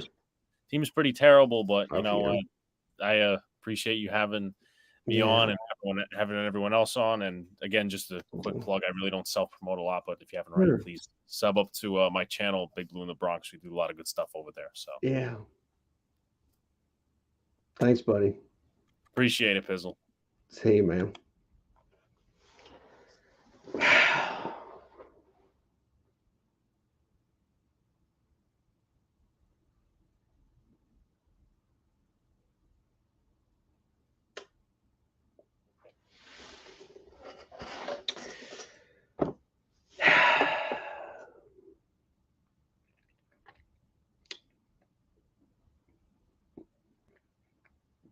Tank for a QB, huh?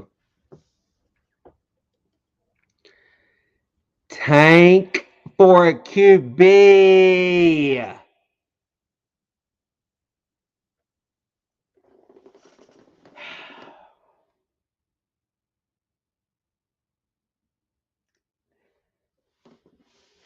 It's like it can't get any worse, and it's like I didn't even think about when I'm sitting there getting my ass handed to me, right, on a platter, right, just handed on a platter, like I'm getting my ass handed to me. It's like my worst nightmares coming true, right? I didn't even think about the repercussions of the next couple days and the pain that would go through the next couple days involving Daniel Jones. I just assumed, and maybe I'm an idiot. Maybe I'm just an absolute utter moron. Maybe I need to reevaluate things. But I assumed that when he got the contract, we were done with this discussion.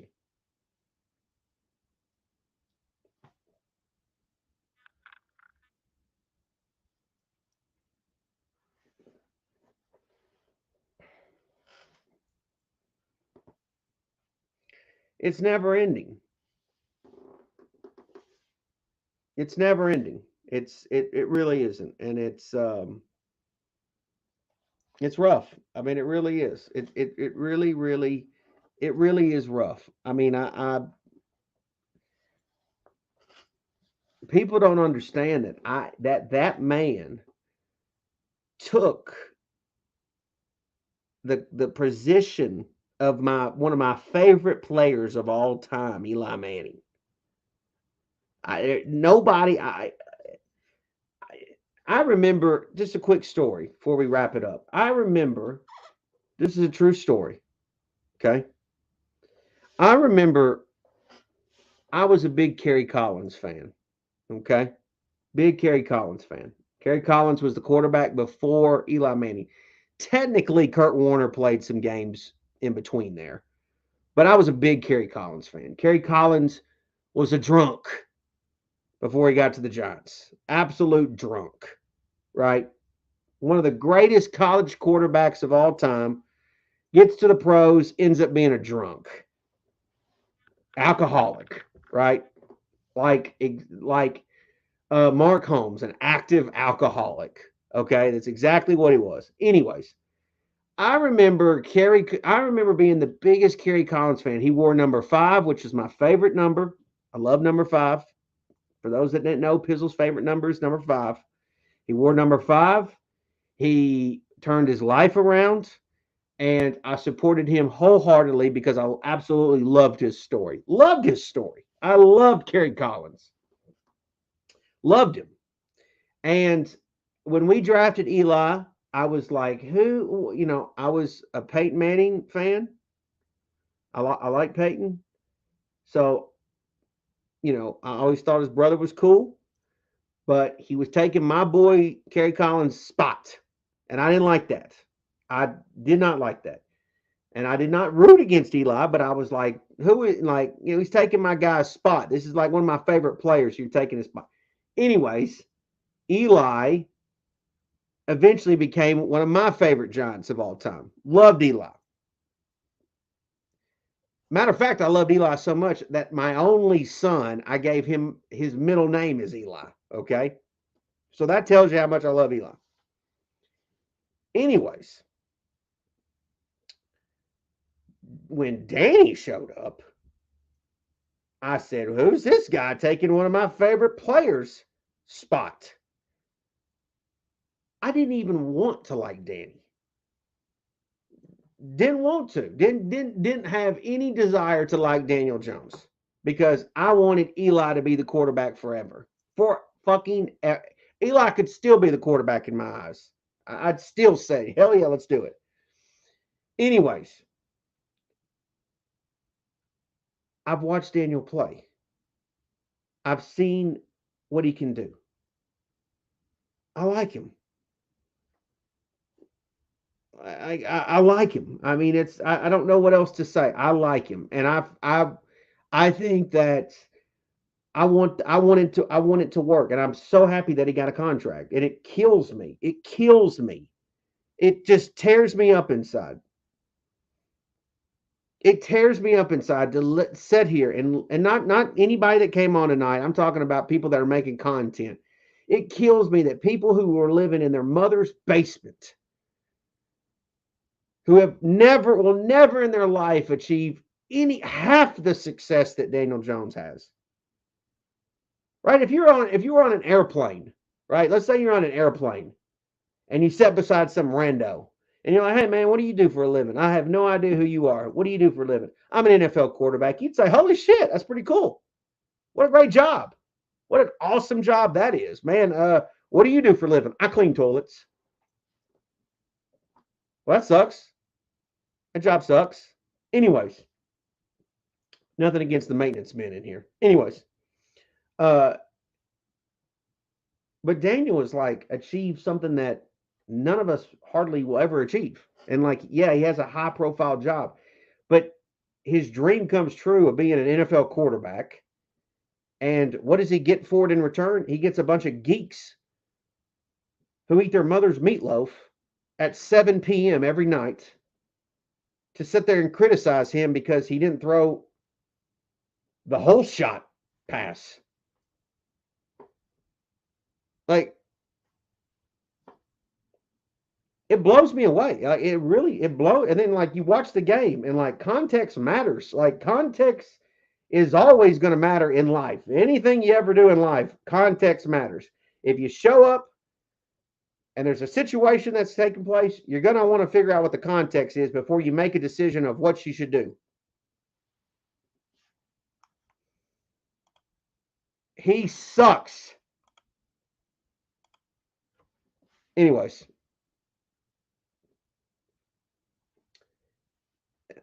If you see two people fighting, you don't just go in there and start throwing fists without getting some context before you start throwing fists.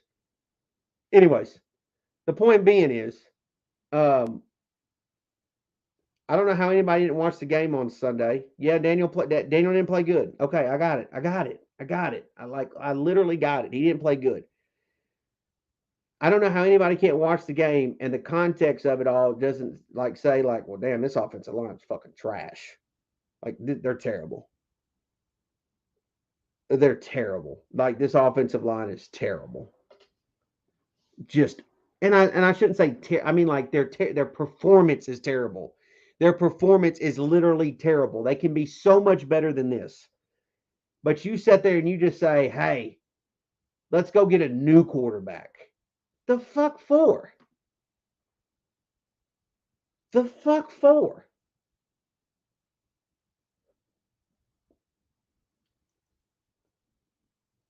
What good is it to have a Lamborghini if you have 4 bald tires? What good does that do? Like, oh, you got a muscle car. That's great, man. Oh, you got a big engine. Cool. Can I see your tires? They're bald as fuck. You got no traction. You can't stop. You're just going to crash, dude. You got a fishing pole? You got a line? You got no hook, though. How can you catch a fish? You got no hook. Context matters. Like, it just absolutely matters. Oh, yeah, that's my favorite right there. Thanks, Afghanistan. And no, like, oh, you got a great car? I got no gas. I can't go anywhere.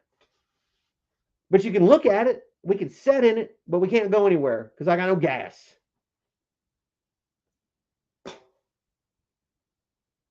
You know what's crazy? And I'm getting ready to wrap this up. My daughter right now is in 1st grade.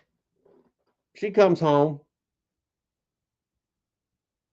got some homework, math homework, right? And she's like, "Dad, what's 4 plus 3?" And I'm like, I said, I'll take your finger, take this finger and take these fingers and then start counting them up. Super simple, right? And then but I'm dumbfounded that she doesn't know. And so, of course, we go through the process of trying to learn, trying to figure it out. Okay, yeah, like this is how you get this. This is how you do this. But I'm like dumbfounded. I'm like, I can't believe she doesn't know. But she's at the end of the day, she's 6, right? And I'm just dumbfounded when I sit here and listen to Daniel Jones hate. I'm just dumbfounded by it. Like I'm just like, what? Am I missing something? Did I not watch the what game did I watch? What game did I watch?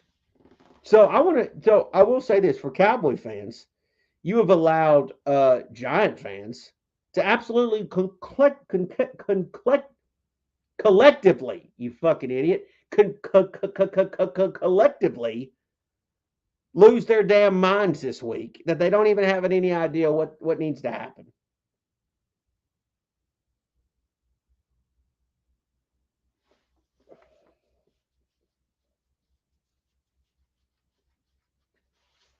Yeah, I'm just as shocked as the rest of you. I can't believe they lost 40-0. Tony, this man, no offense, I don't know, I don't care about the man himself. I'm talking about the person that comes on YouTube. Probably a great guy in person. The man has literally said that Daniel Jones is terrible and needs to be replaced, all this and that. If you're saying that, I can't agree with your content. I'm sorry. I don't like content where people sit around and try to I don't understand how people can sit there and criticize or get something wrong, right? Okay, you come out and you say, I think Malik Willis is going to be a great quarterback. Okay. That's what you're going to stand on? That's the leg you're going to stand on? And then clearly that leg easily collapsed. And then you sit there and say, well, Daniel Jones isn't a good quarterback. Okay, well, you've lost me, bud. You've lost me. You've lost me. I mean, you've completely lost me. That's what kills me about that. That's what kills me. Shout out to my boy Big Dash. I try to get Big Dash to come on. I try to get Big Dash to come on into my channel because I like Big Dash. Big Dash be just cooking people on Twitter. I mean, absolutely stir fry cooking their ass. And I like talking. I like talking football with people like Big Dash. But anyways, I don't want to hate any Giants content creator. I don't want to have any hate in my heart for any Giants content. I want to love every Giants content creator out there. I really do. I really do. I want to love every single one of them. But shit, man, it's hard. It's hard, man. It's hard. And I'm not saying that because like I want them to agree with everything I say. That's not what I want. No. I actually want to learn something. I want you to teach me something. Teach me something that I didn't know. Teach me something that I'm missing. If I say, let's say if I say Evan Neal is great, which I don't. But let's say I say, and you tell me why he's not great. You tell me why he's not any good. And then I listen to that and I take that in and I say, that's I can get down with that. I can understand that. But hey, I can't with the Daniel Jones stuff, I can't get down with that. I can't. Because I know what that dude can do when you give him the right stuff. I know what he can do. I know it. I get it. I've seen it with my own eyes. I know what I see. And here's the facts. And I know there's a lot of young cats. I know there's a lot of young cats out there that are Giants fans. I talked to some of them tonight. Absolutely love young Giant fans. And I completely get y'all's frustration because if you 20 years old, let's say you 20 years old. Yeah, I get you to 03. You're born about 03, 04, somewhere around there. So when 07 happened, 07, 08, you didn't really get to experience it right. When 2011, 12 came around, you got to kind of experience as a kid, but you didn't really know. And now you've watched the last decade of just absolute dog crap football. I get it. Like I get that frustration. I understand it. Unfortunately for myself, I'm a little older. Right? Doesn't mean I'm wiser than you. Not saying that. I'm just a little older. I've seen a lot of Giants football. I rooted my ass off for Eli Manning. I rooted my ass off for Kerry Collins. I even rooted my ass off for Kurt Warner that little bit. I rooted my ass off for Dave Brown, Kent Graham, Danny Cannell, Phil Simms, Jeff Hostetler. I rooted my ass off for these men. All of them. Dave Brown wore number 17. Kent Graham wore number 10. Kerry Collins wore number 5. I supported all these quarterbacks, wanted all of them. And again, like I said Like I said just a minute ago, Kerry Collins was my guy. You said anything bad about Kerry Collins, you and I was fighting. Anyways, I say all that because I've seen a shit ton of quarterbacks. And Daniel Jones, to a man, is got all the tools and more than all them dudes had. All them dudes. Absolutely. He had all them tools. So when I hear a guy come in here and tell me tonight, hey, we need to tank for Caleb Williams or Shedeur Sanders, I can't get down with that. I can't comprehend it. I can't get it. Maybe you're just young and you don't know any better. Like maybe you just don't know any better. But I can't get behind that when I've watched all these dudes play quarterback. Did I say Danny Cannell? War number 13. Did I say Danny Cannell? I don't know if I said Danny Cannell. Did I say Danny Cannell? Anyways. And see, I know these next two games are going to be frustrating because Andrew Thomas might not be out there. If Andrew Thomas ain't out there, who's arguably probably the best player on the team, if he ain't out there, guess what? If you played sports, if you know anything about playing sports, if your best player ain't on the field, guess what? You're going to struggle. You're going to struggle. There are going to be a little issues there. Take Aaron Judge out of the lineup in the Yankee. Guess what? You're going to struggle. Lineup going to struggle. That's just facts. You know, so I can, you know, I'm hopeful that in the next couple of days we get some good news. We get some good things happening. But I feel for Danny right now. I feel for it because the offensive line ain't looking good. You got all these new pieces. You got all these new toys. You got Jalen Hyatt. You got Darren Waller. You know, you got Saquon. You got you got some good things. But if you ain't got no offensive line, you in trouble. You in trouble.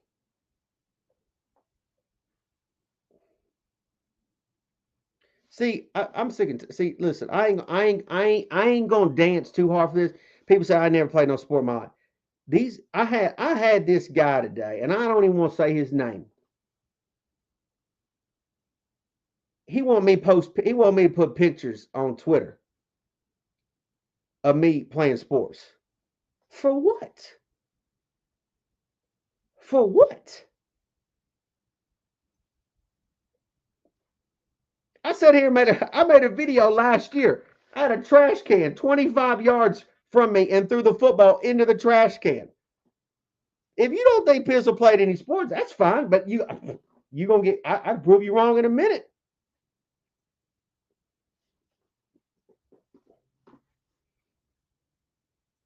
It kills me like you ain't played no sports. I'll be the first to tell you my old ass don't look athletic anymore. I got a little chunk in my face now. I got a little chunk in my little tummy. I got a little tummy action now. I'm married with 2 kids. What you think gonna happen? What you think gonna happen? I'm damn near 20 years removed from playing sports. What you think?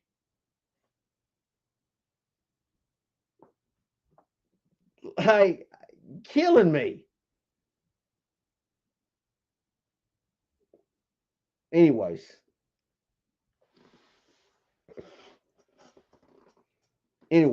Listen.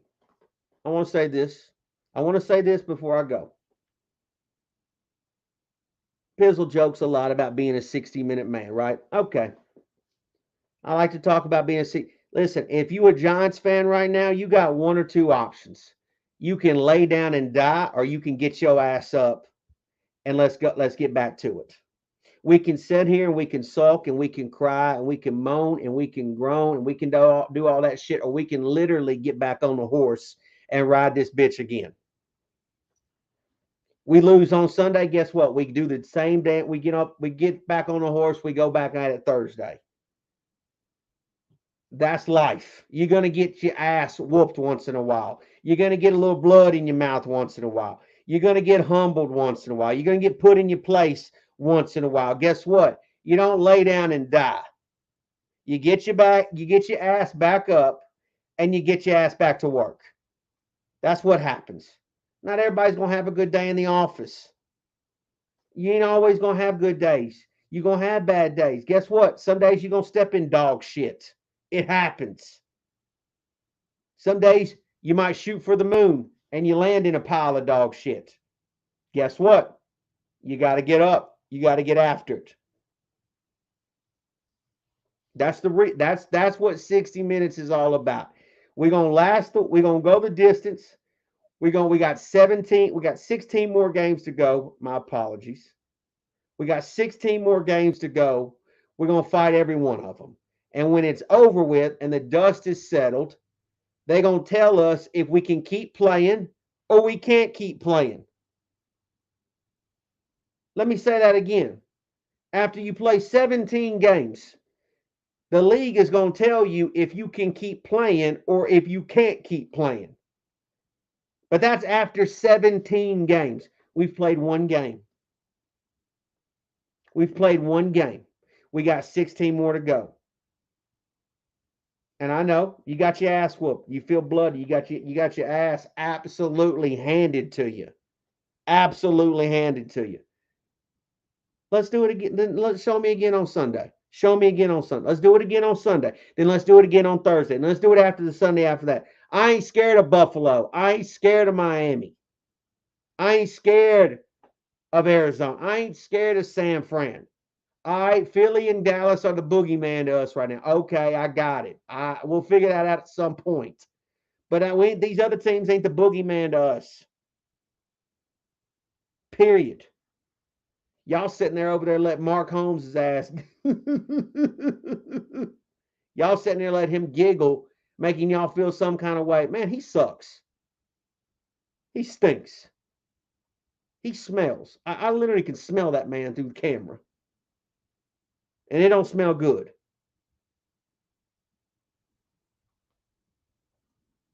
Man the hell up. You know what I'm saying? Let's man the hell up. Let's get your ass, look yourself in the mirror and man the hell up and ask yourself if you want to be a Giants fan or if you don't. If you don't want to be a Giants fan, go somewhere else.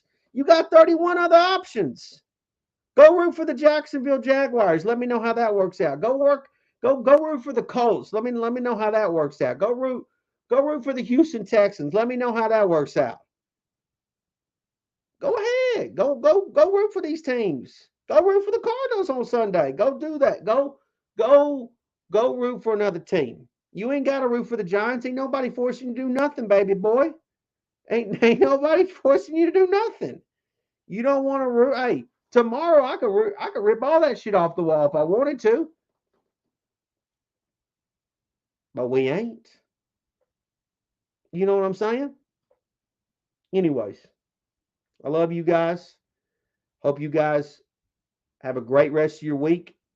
Don't forget John's Outsiders podcast with Fisk and myself and Ron Effect. We got some more content to come out this week. We're going to be live streaming Sunday. We're going to be live streaming next Thursday night. We're going to be doing this damn thing.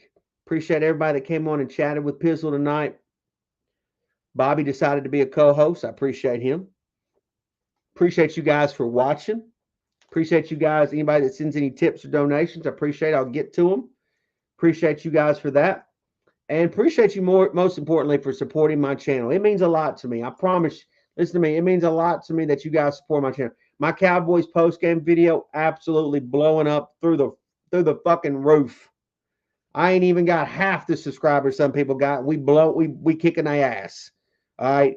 People can say whatever they want to. That's my raw emotion just coming out. That's the demon inside of me. That's the devil inside of me. I got to get them out once in a while. And that's what y'all see. You know, see, some of y'all be leaving that shit in you. And that's why you got mental health issues. You got to let that shit out. You got to let it out. You got to let it out. You don't let it stay in you. You got to let it out. So Pizzle lets it out. Get it all out of my system. People can say what they want, but I love it. I love it. I love doing the videos, love doing the content. You guys love it. The numbers speak for themselves. But anyways, I love you guys. Thank y'all for supporting me. Thank you for supporting the channel. Thank you for the kind words. We still here no matter what, 60 minutes. Y'all have a good rest of your night.